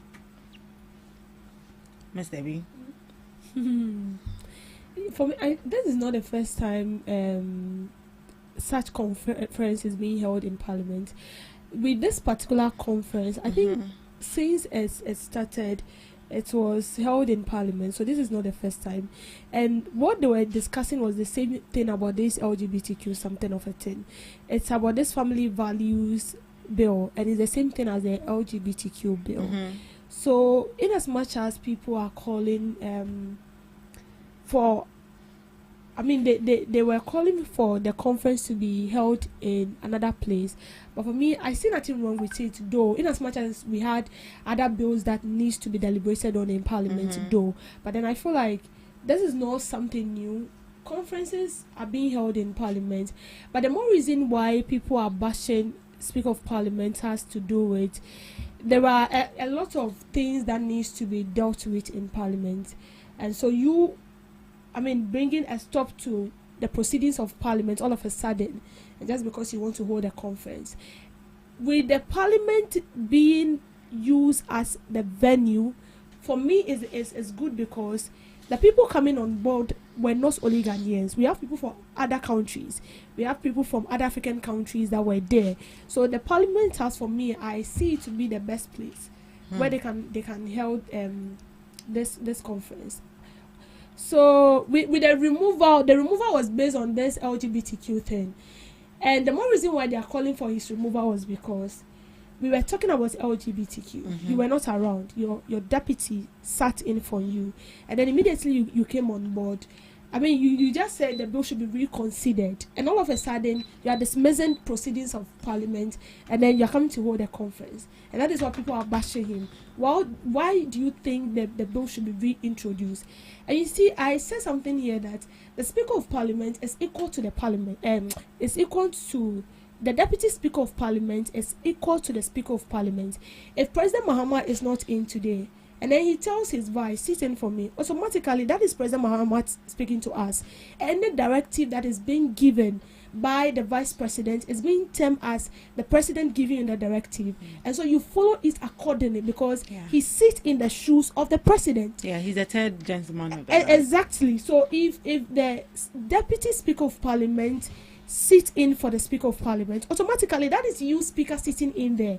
And this is not the first time Honorable Ahiafo, that is his name, right? That is not the first time Honorable Ahiafo has sat in for the Speaker of Parliament and have passed bills into law. This is not the first time. He has been doing it. So I don't know why the Speaker wants this bill to be reconsidered and reintroduced. Sam George spoke about it, and he said the Speaker has, as for him will say it, the Speaker has no right to reintroduce it. They've already done what they're supposed to do. It's up to President Mahama to assent to the bill. Or President Mahama is also supposed to follow the proceedings. Yes, there are proceedings. He said that if the president doesn't want to pass the bill, there are proceedings he will need to follow to ensure that the right thing is being done. Yeah. But for the bill to be reintroduced to Parliament, for them to debate on it, it can never happen. It can never happen. And even the majority leader said it, that they've done their best. So whatever needs to be done now has to do with the president. But with the conference thing for me, I don't really see anything. You don't see anything? Yeah, I don't really see anything wrong with that. But do you see it right for Alban Bagbin to recall the bill again? Why are you reintroducing the bill? He was not there. You don't say that. He was nowhere. I said if the Speaker of Parliament is not around and the Deputy Speaker is there, automatically the Deputy Speaker of Parliament is the Speaker of Parliament. But he mentioned quorum and consensus. The quorum, yes, we understand that when it has to do with the quorum, both side needs to be there to deliberate on the matter. The quorum is not up to because some of the members of Parliament decided not to come to Parliament. So whose fault is it? It is nobody's fault. We even have instances where then current minority, then majority in Parliament pass bills when the current majority, then minority didn't come in their numbers and they passed the bill. So what is wrong? I feel like we just want to prolong this whole thing about passing this bill. That is all. We just want to prolong it because I see the NDC walking in the same footsteps as the NPP. And Speaker of Parliament wants to drag this whole issue. There is nothing about reconsidering this bill. There is nothing about reintroducing this bill. Whatsoever is in there was thoroughly checked. And if you listen to the majority leader, he clearly stated that they went through the bill, they subtracted whatever needs to be subtracted, and they added whatever needs to be added. And I said that the only thing that was changed in that bill was clause 9. And that clause 9 has to do with you promoting LGBTQ activities, where they exempted lawyers, they exempted psychologists, they exempted health practitioners, and they exempted journalists. Because if I should go out to write and report on LGBTQ with the first law that was being brought to Parliament, it means I need to be arrested because in a way I am promoting LGBTQ. But the law also states that even a serial killer has the right to go in for representative, to stand in for him or her in court. So, in as much as I don't support LGBTQ, if someone is being caught and the person will definitely go in for a lawyer to speak on his or her behalf. So for me, with the Speaker calling for the reintroduction or to reconsider this bill, it's useless. Right, Miss Gina, is Alban Bagman right to say that let's reconsider the bill again? So according to the father of the house, he said he did not instruct the children to pass the bill. He told the children that they need to go through it and not pass it. And in a way, if that is what the father is saying, who are we, the children, not to listen to? There are certain things that your father say you can break rules and so amend it. Exactly. But as it stands now, there's nothing some of these parliamentarians can do, and I would say this bill has divided the parliamentarians because most people are for and most people are against. And I think when it becomes that way, it would be very difficult for them to pass it because they wouldn't be on one side. And for a bill to be passed, they all need to come to an understanding before it is passed.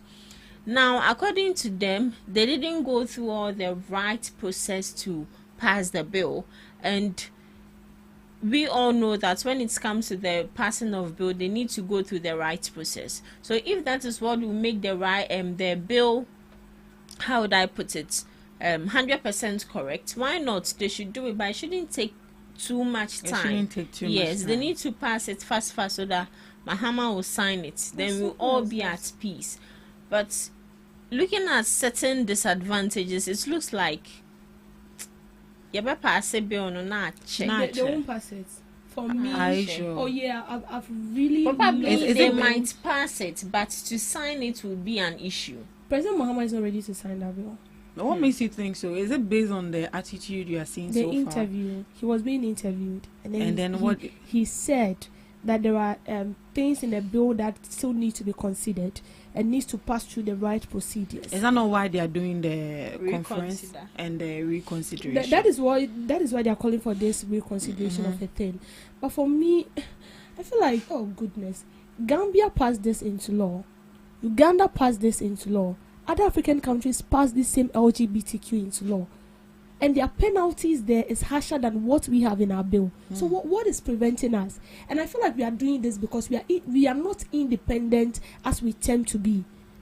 We are not. We won't say it's IMF conditions too. IMF condition. And because we've exited IMF. Exactly. So what is the problem?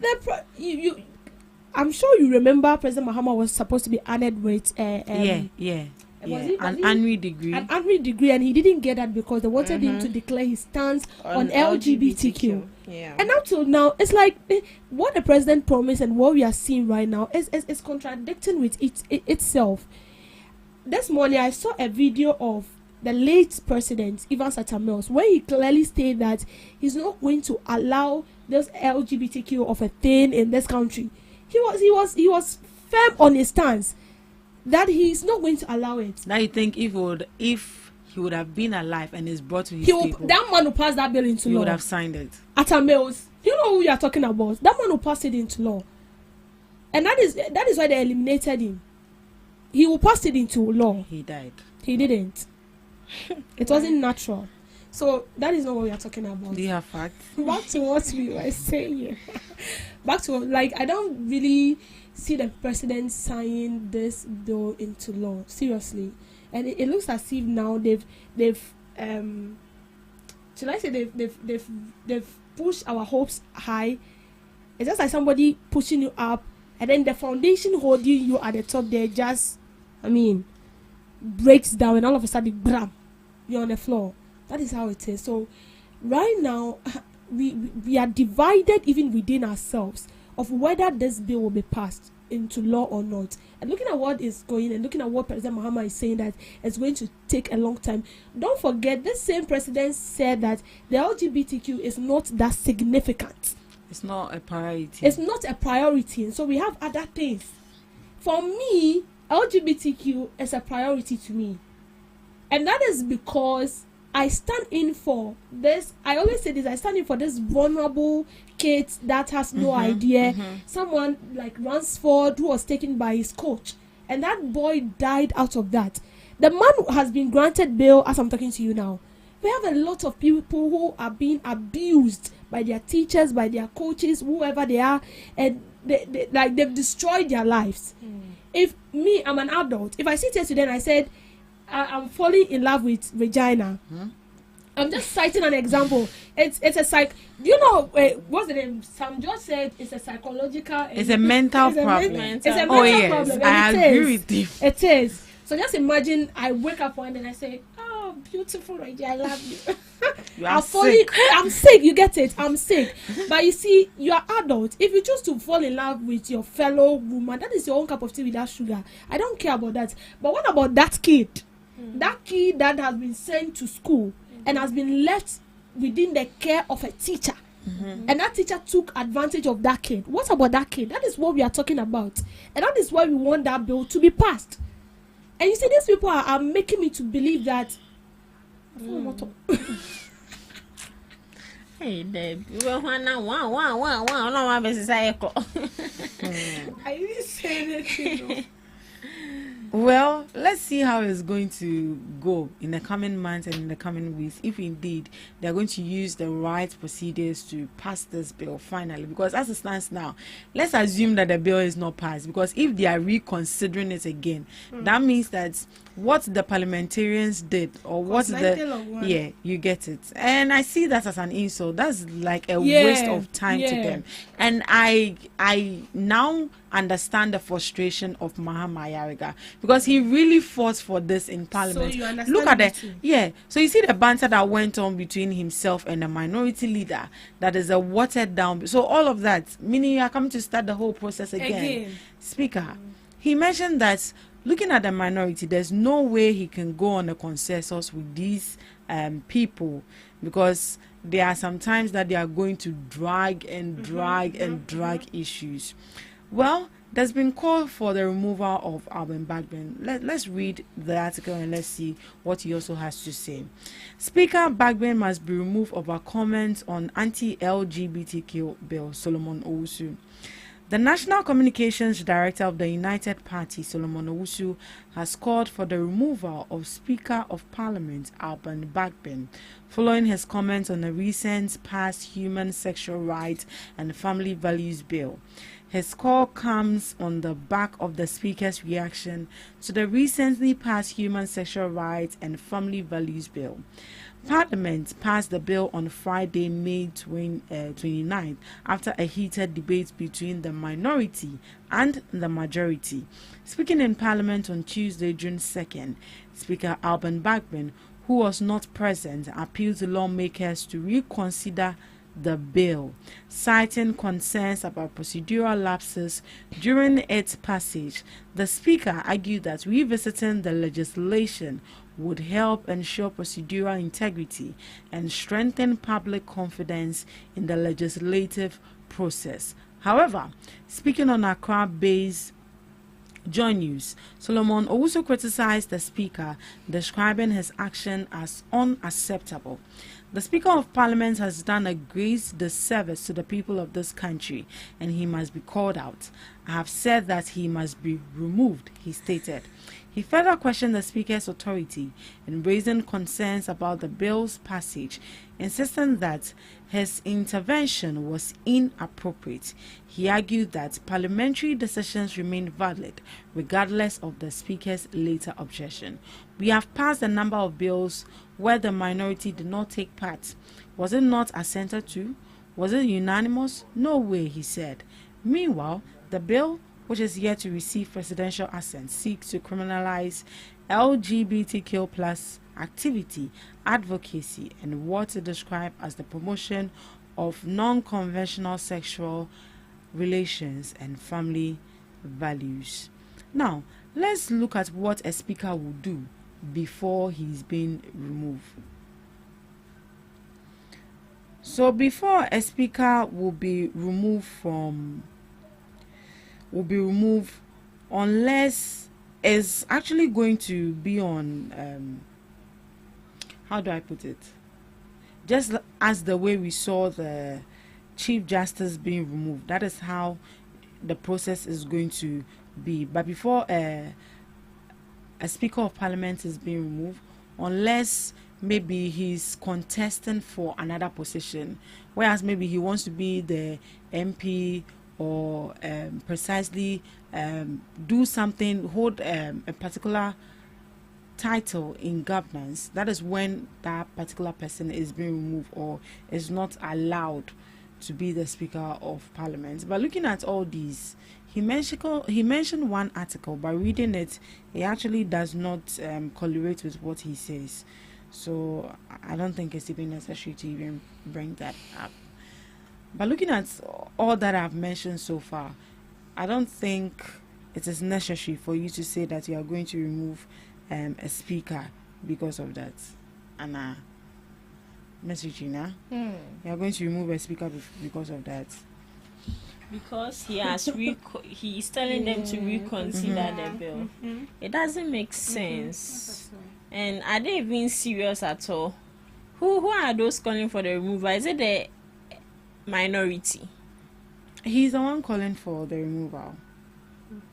Who is he? Which is Solomon also. Oh, okay. The communication for the officer. then communication for MPP, currently for a United Party. United Party. It looks like when it comes to the MPP, the only language they understand is dismiss, removal, quit, resign. That blood is still running. It is still running. I know, right? So I did a little bit of research on what grounds can the Speaker of Parliament be removed.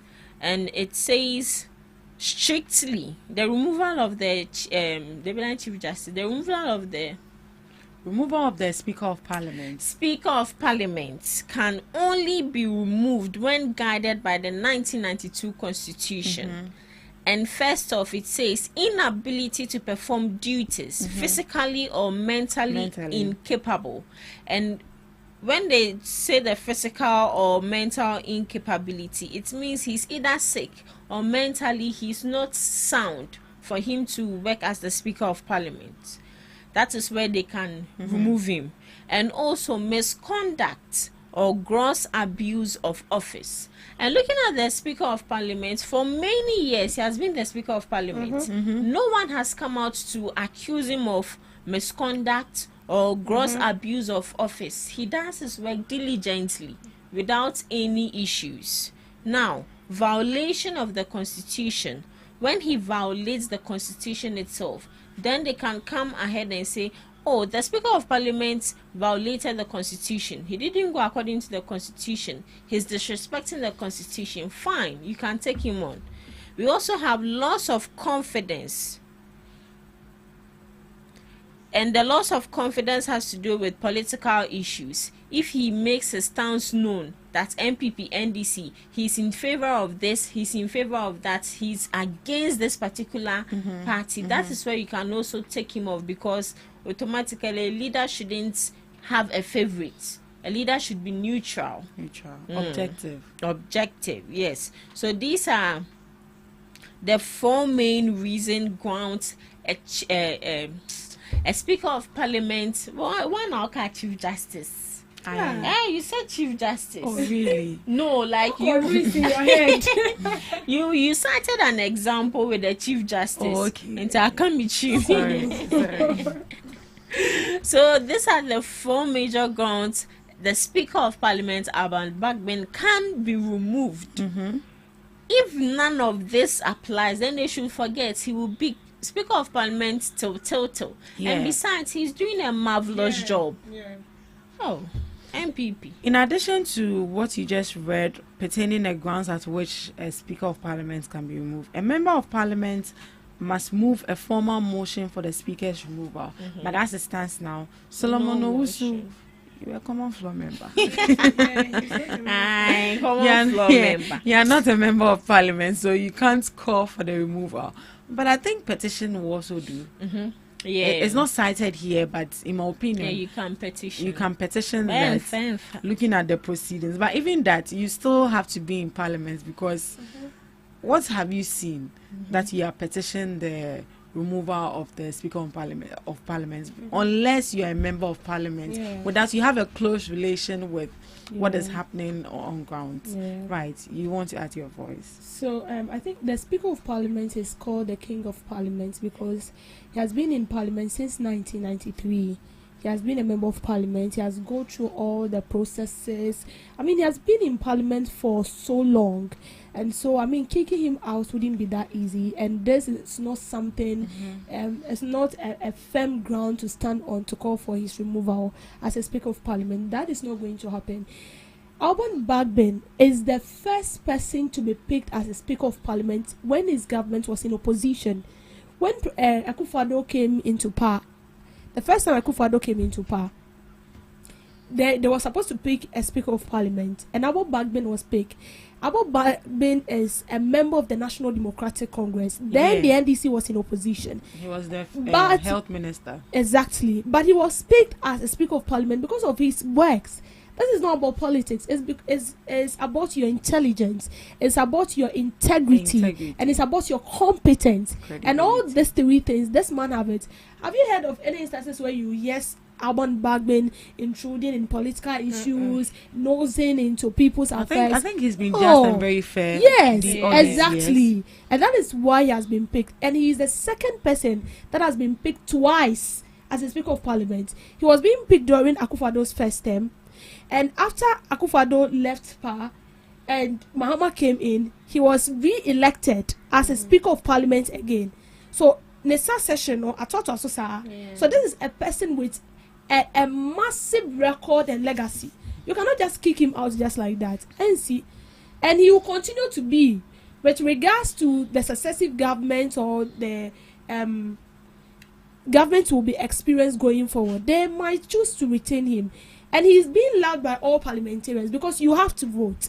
And they voted for him. So it needs, they have seen his deed.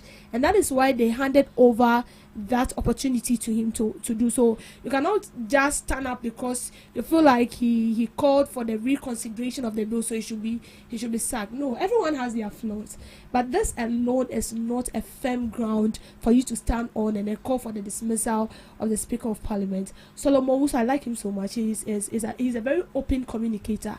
But as for this one, it's a no for me. This one is a no for you. I think it's a no for me as well. because I don't see where he flawed that we will call for his removal, even if this is what he has done or what he has said that it should be reconsidered again. I think he could be called out by maybe caution, but not his removal. I think removal is too extreme. Right, let's proceed. Some George is in the news again. Since yesterday, he's been trending. And this time around, I don't know if this is under communication or... Let's find out. Government considering mandatory photo ID checks for pornographic websites. But we have a pornographic website, but excuse me, if you want to watch porn, you can even go to Snapchat. Oh yeah. Snap. Yes. Yeah. Even TikTok. Snap, Telegram, Even Twitter. I know. Yesterday, Twitter and what did you Telegram. type and they were giving you? I wanted to show her the South African language. She said she hasn't heard of it, and I typed Zulu, and I typed Zulu language. What these people were giving me, Twitter. So you see, so it's not just the websites, even on social media, is there. So let's see, let's listen and hear what he had to say or defend this with. Minister for Communication, Digital Technology and Innovation, Samonathi George, has disclosed that the government is preparing a policy proposal that would require users to verify their identity before accessing pornographic websites right here in Ghana. Speaking at the 4th African Interparliamentary Conference on Family, Sovereignty and Values, the Ningo Pampam NP, PRAMS, said the proposal is intended to prevent children from being exposed to explicit online content. According to him, the policy is currently being prepared for cabinet consideration and could require users to provide either a driver's license or a national identification card before gaining access to adult websites. He stated, "We are working on going to cabinet on that to make sure that before you access any X-rated site, you must either provide your driver's license or your national ID card so that we know who you are going to the site to prevent the children from being exposed to such content." So I'll input my ID card and you know who I am watching that content and you think I'll do that. Some George cited measures being implemented in the United Kingdom as an example of effort to restrict minors' access to online pornography. The minister argued that unrestricted exposure to pornography at an early age could negatively affect children's development, values, and decision making. This is the real threat, because when a child is over-sexualized at an early age, it affects their development, it affects their thinking, it affects even their morality and their values and their standards, he added. Some George also linked the proposal to broader discussions around the protection of children and the preservation of what he described as African family values. During his address, he renewed his support for the Human Sexual Rights and Family Values Bill, commonly known as Anti-LGBTQ+ Bill, arguing that one of the primary objectives of the legislation is the protection of children, just as Ms. Debbie mentioned. The communications minister maintained that Ghana has a responsibility to preserve culture and family values for future generations. So, it's been proposed and is yet to go to cabinet. If you want to visit a pornographic website right here in Ghana, you have to input your driver's license or your Ghana card before you get access to that site. If I want to cover shame, I should go and put my Ghana card with my address and everything there so that you know that I'm the one watching. Miss Regina, do you think this is actually going to, it's a concrete way to prevent these children from having access to pornographic sites?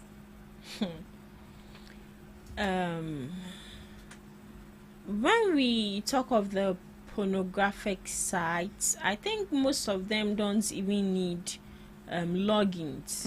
You just go search it and you get it. Even on YouTube, there are some pornographic materials there.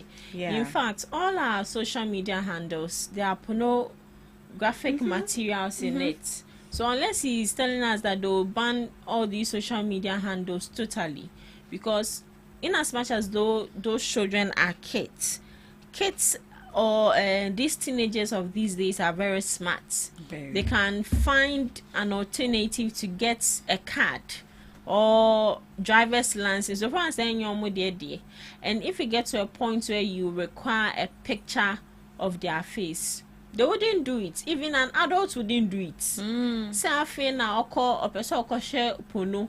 Now we say onye you're inputting the details. I bet in this way. I feel also on saying picture. They will not do it. So I understand that they want to put effective measures in place to make sure that these children are not affected when it comes to pornography. But I'm sorry, everyone is affected when it comes to pornographic materials, whether you like it or not. Go to X, for example. Even if you don't search it, the FYP is already giving you pornographic content. Yes, it is already. So I'm very particular. Most of the times when I'm out, I don't open X because it might disgrace you. Someone might see it and be like, "Hey, sister, you're shiny." But now, and even on TikTok, these cartoons, adult cartoons now, they are even influencing and promoting LGBTQ in it. You would have a cartoon where the storyline is about two girls in love, two boys in love, and you even see one akolane in kwalan kitenkite obane bema, they are having, excuse me to say, sex. So when it comes to social media is still and would forever promote, your friend is saying, this LGBTQ content and also pornographic content. And now they've even brought this graphic design, just a flyer. You see those images that tell a story. That is how they've done it, with the texts explaining. See, yet I say he wants to do something at the end of the day to seem as if he's working, but this is not the right way. Isn't he working? Working is working. He's working. He's working. But he should check our bundles for us. I think the bundles, he has already explained himself that there's something on our phone called data roaming. What's that? It's on. It's off. My own is off. My data roaming is off. But still, the data is roaming. So where is it roaming to? Yes, it's going on a call. So you think that there are more issues of priority than this, than the one he's tackling now? Right, Miss Debbie, some just proposal. For me, it's not something that should be a proposal. In as much as we need to protect our kids from what we watch, I think they should be directed to the parents instead. Because the world is evolving and we have Gen Z mothers of late. And these Gen Z mothers do not care giving their worst tablet at the age of 5 years, at the age of 4. So by the time the child gets to 10, they know things on the tablet that you do not even know. They watch videos you don't know. So you need to monitor the movements of your child on the phone. What are they using it for? You download educative app on the phone for the child, and you day in day out you monitor the phone. I think they should rather go to parents. But you bringing out a proposal, it has worked in UK, because as I'm talking to you now, they've banned porno that from 18 years below. You don't watch porno. How did they do it? Their own is to also issue a card, an ID card that proves that you are 18 years and above. That is what they do. But providing an ID card, is that not you selling your privacy out? Because my date of birth is there, my house address is there, my name is there. You've been selling it, or this is not the first time you are selling it. How? No, I'm not You've been selling it. If you want to do something online, that is regard you not going to meet them in person, don't you use your phone? You key in things. I think the only ones that is the popular ones will be the loan apps that will ask for your ID, Ghana card. your Ghana card. Not only loan apps, even if you want to admit yourself in a school, and sometimes you need to fill in some requirements. That is for a good purpose. You do it. But looking at something like this. So this is something that was being brought up by the government because they've seen that the use of late are being money. And it's true. See, the rate at which some of these youth expose themselves is getting out of hand with what they do of late online. I saw a video where Regina, were you the one who sent me the link? Oh no, I think she saw it and she was telling me, and I also by chance came across it where one video, like, this is my phone, I'm here talking, and another lady is at my back using a toy, a year on her toy. Like, you see, and she just posted a video. She just posted it like that. And we saw instances where a lady slept down and then a cat was licking her this and up. Yes, I'm telling you the truth. On Twitter. It's not Ghana per se. No, it's not Ghana. So this is a video you do not request. But as you keep scrolling, you are in for sometimes you go there for info, for videos, and then you end up seeing things that you've not even asked for. So it will be very difficult to implement this. That is why I said this thing should rather be directed to parents. You need to monitor your watch on what they watch. But you bringing this up, that has to do with restrictions. As a kid, I can go for my dad's ID and then key in the data, pretend to be it as my dad who is downloading that video, and I'm the one downloading it. How do you know whether it's me or it's my dad? Because you wouldn't require my picture. Even if you should require my picture, send my daddy's picture. So how will you know? You get it. So I feel like there are other pressing issues that we should rather focus our attention on. Rather, that has to do with the data issue. Forget about the roaming thing. Nothing is roaming anywhere. When Sam George was in opposition, he kept bashing Esla Osu.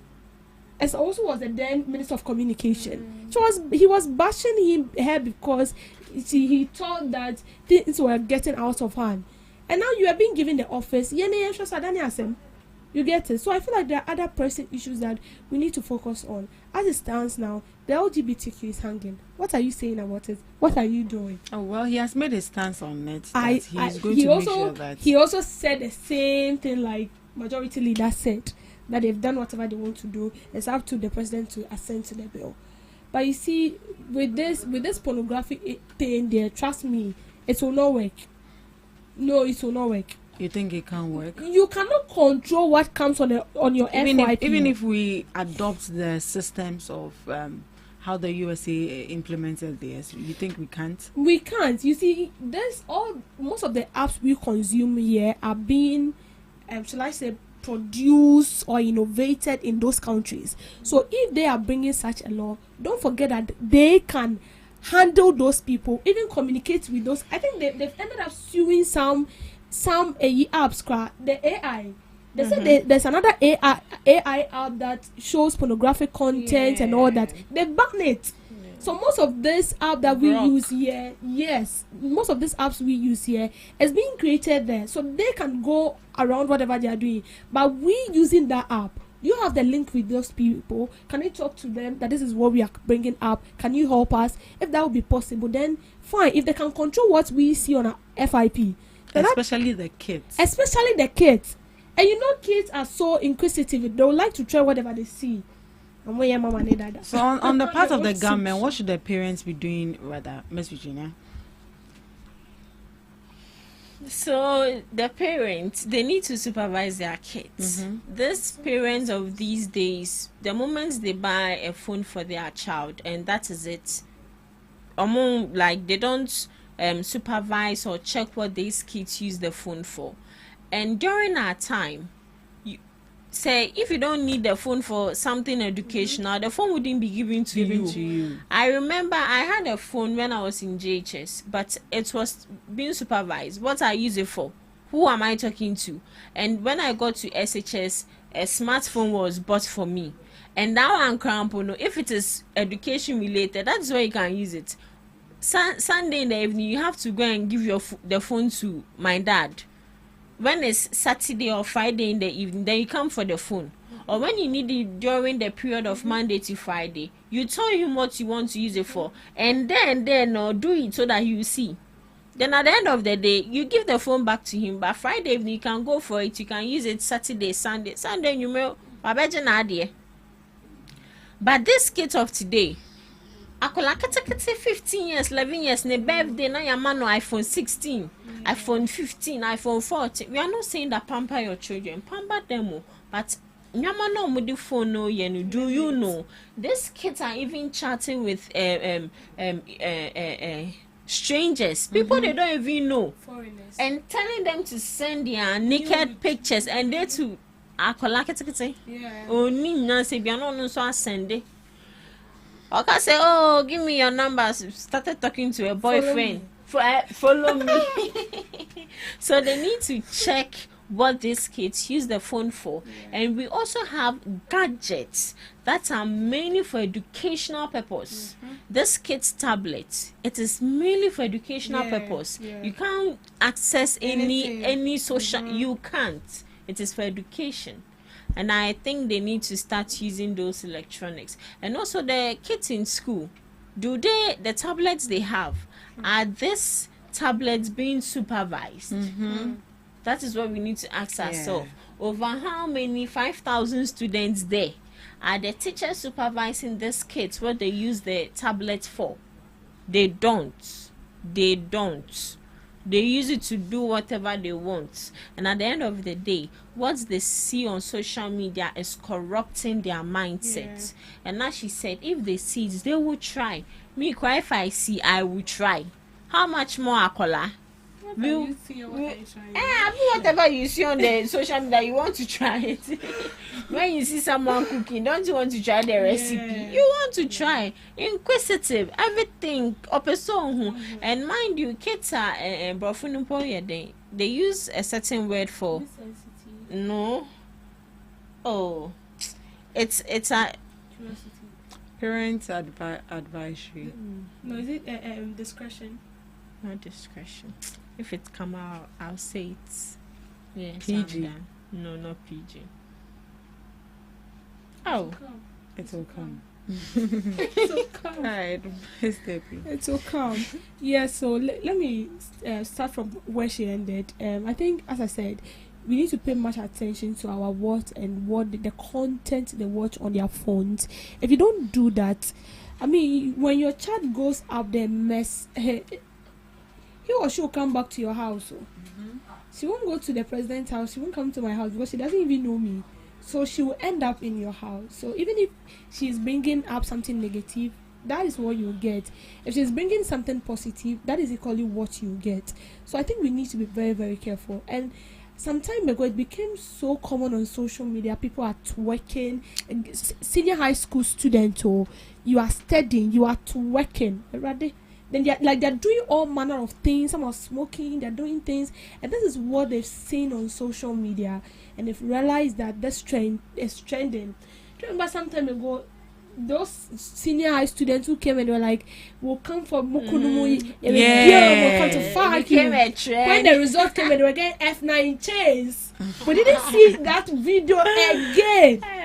You get it? See, me, I always say this: if you go to school, JHS, if you fail your BEC, even if you get 30, you get school. Even if you don't get school, your parents can pay for you to get a good senior high school to go. But when you fail your SS, I bet you will say I think maybe some of them think NOVDEC is on the floor. You can write NOVDEC like 20 times and still be repeating yourself. I bet they want their money, so they'll fail you. Then you come and write again. You come and write again. So the best thing is when you go to senior high school, you pass once and for all. That is my advice. Pass one. Shouldn't be the core subject, because the core subject, when you fail one, especially maths, where you write NOVDEC, then you have to register all the papers and still write. Even with that, they can still fail you, and they intentionally fail people in maths because they know 99% of the people writing NOVDEC are in for the maths and not other subjects. But this time around, the kids we have, the senior high school they are going to is a club. Yes, it's a club. That is how they see it. She said something. Me, I think I started using. I'm not lying. I started using what's the name? Smartphone after senior high school. I'm telling you the truth. My dad was very strict. My dad was very strict. If you go for the phone, I remember when I nearly received a slap because of this iPhone of a thing. I'm telling you the truth. So you don't even get access to the phone. Even yam. Those time in school, when you are being caught with yam phone, you are put a tree. Yes, you are put a tree. So the discipline was there. You don't even use phone. You only get access to internet when you go to the ICT lab. Even with that, they monitor what you are using it for. When you come there, you want to do research with the net, and then you go to the ICT lab, they come around to monitor. And you know, even with laptop, when you are done watching, they can still manipulate and see what you've used the laptop for, what exactly you've researched with the laptop. And so we were very, very cautious. And sincerely speaking, it helped some of us because our only concentration was book and nothing else. You don't get divided attention. You see, with TikTok of a thing, me show video back off. By the time you realize you've wasted about 1 hour of your time on TikTok instead of studying your book. And then when you get in, they're asking what is science. You go and write what is twerking there. And when you get the F9 chains, that is when reality sets in. So for me, it's not bad. But then I feel like it should be pushed to parents. That is your word. You need the best for your child. When we were all kids, we wanted to be on our own. We wanted that freedom. But we were being met with iron hands. And today, wherever we stand, we appreciate our parents because like it's very bad. You know when your dad is straightening your part and all that, you feel like they are maltreating you. Feel like your parents don't love you. But when you go to a certain age, you're like, Charlie, come on. You're like, I'll never do this. They like my idea because someone jaiwa. Maybe I'll bed down, then maybe I'll tell you. So that is your child. You want the best for that child.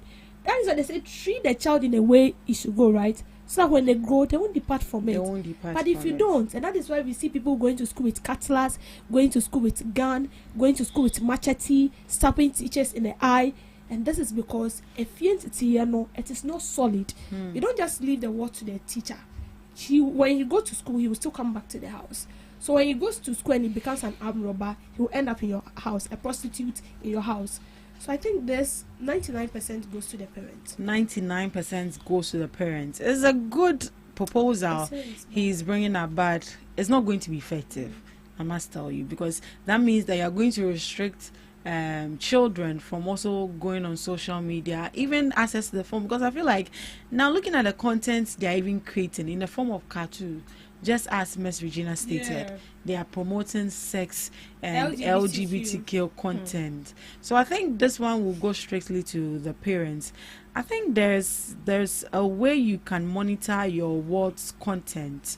There are also some apps that you allow your words to watch and some apps that you do not allow your words to watch. Immediately a child taps on that app, they are going to ask for parent consent before it does that. I think if you want to give mobile phone to your kids, that is the way you should go. But as Ms. Debbie said, it's a good proposal, but it's not going to be effective. The best thing they can do is for the parent to play their part.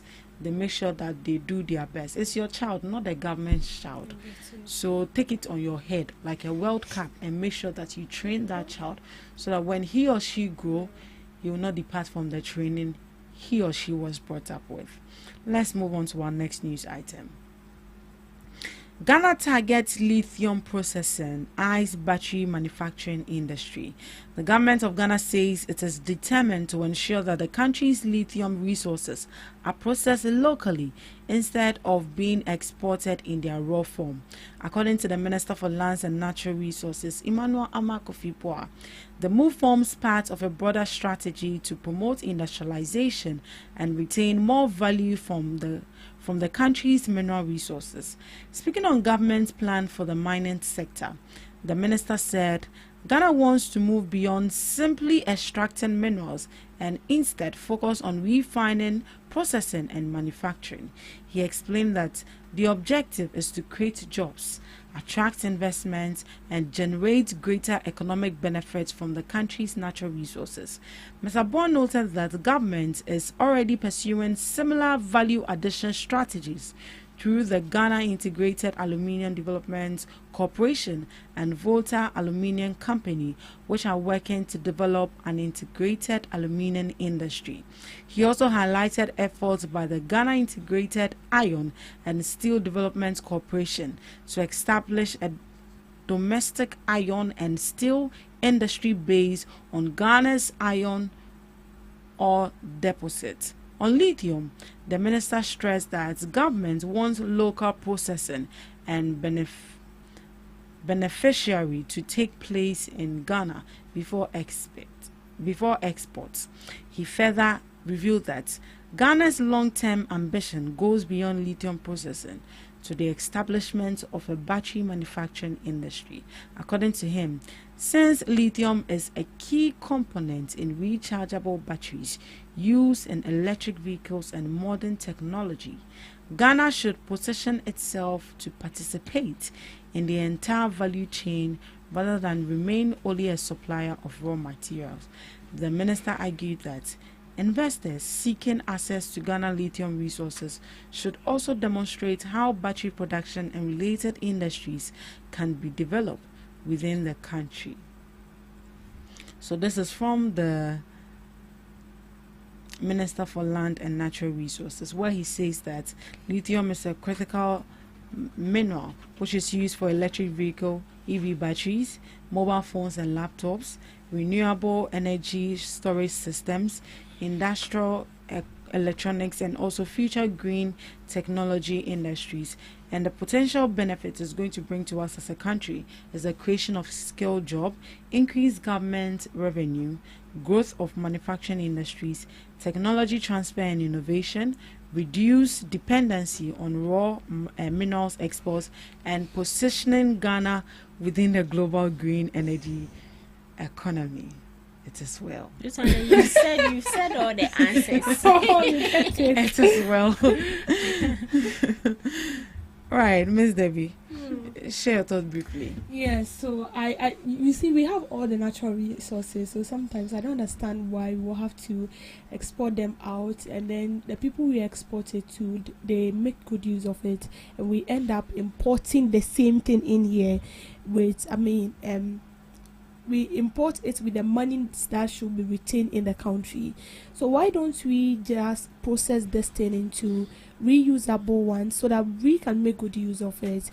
And as you mentioned in the article, it's being used for infos, rechargeable batteries, vehicles, and all that.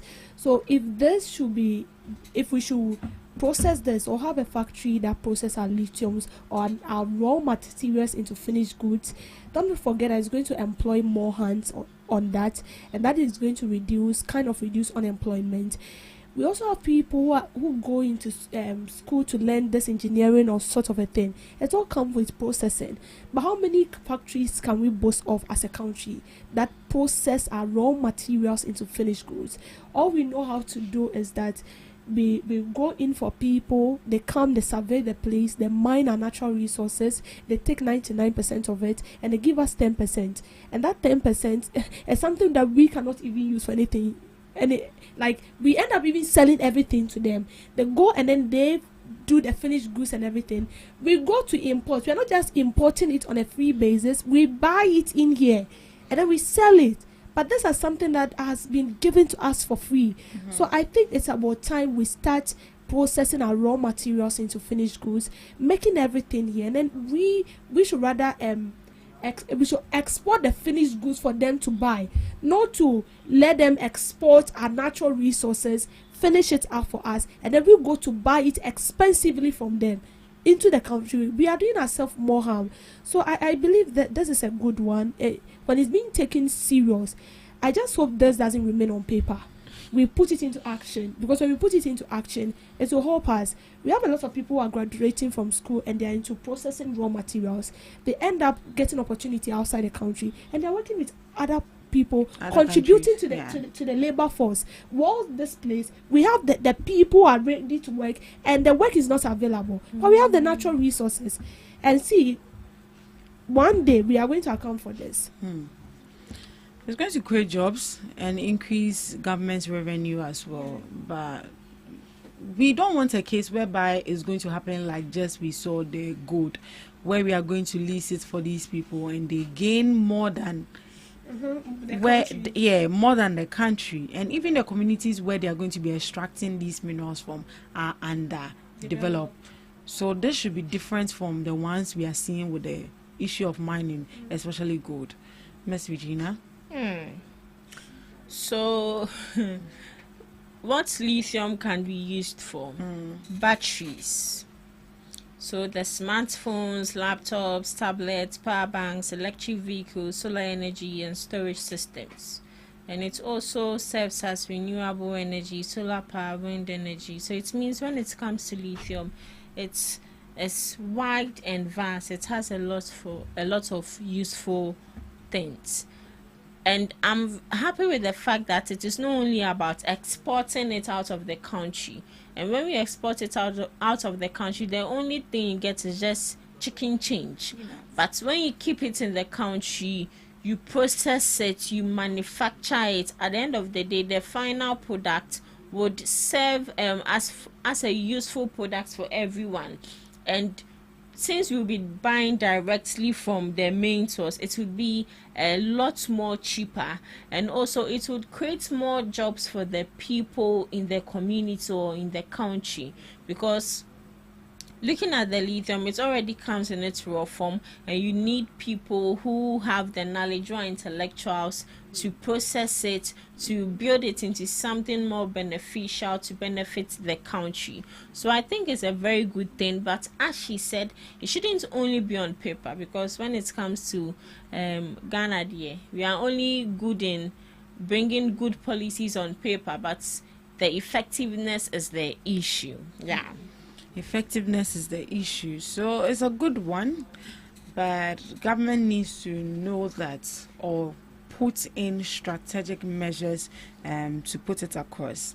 Right, before we leave, lastly, gold fields, with the issue of the xenophobic attacks, where some of us or some citizens of Ghana are saying that their lease shouldn't be renewed.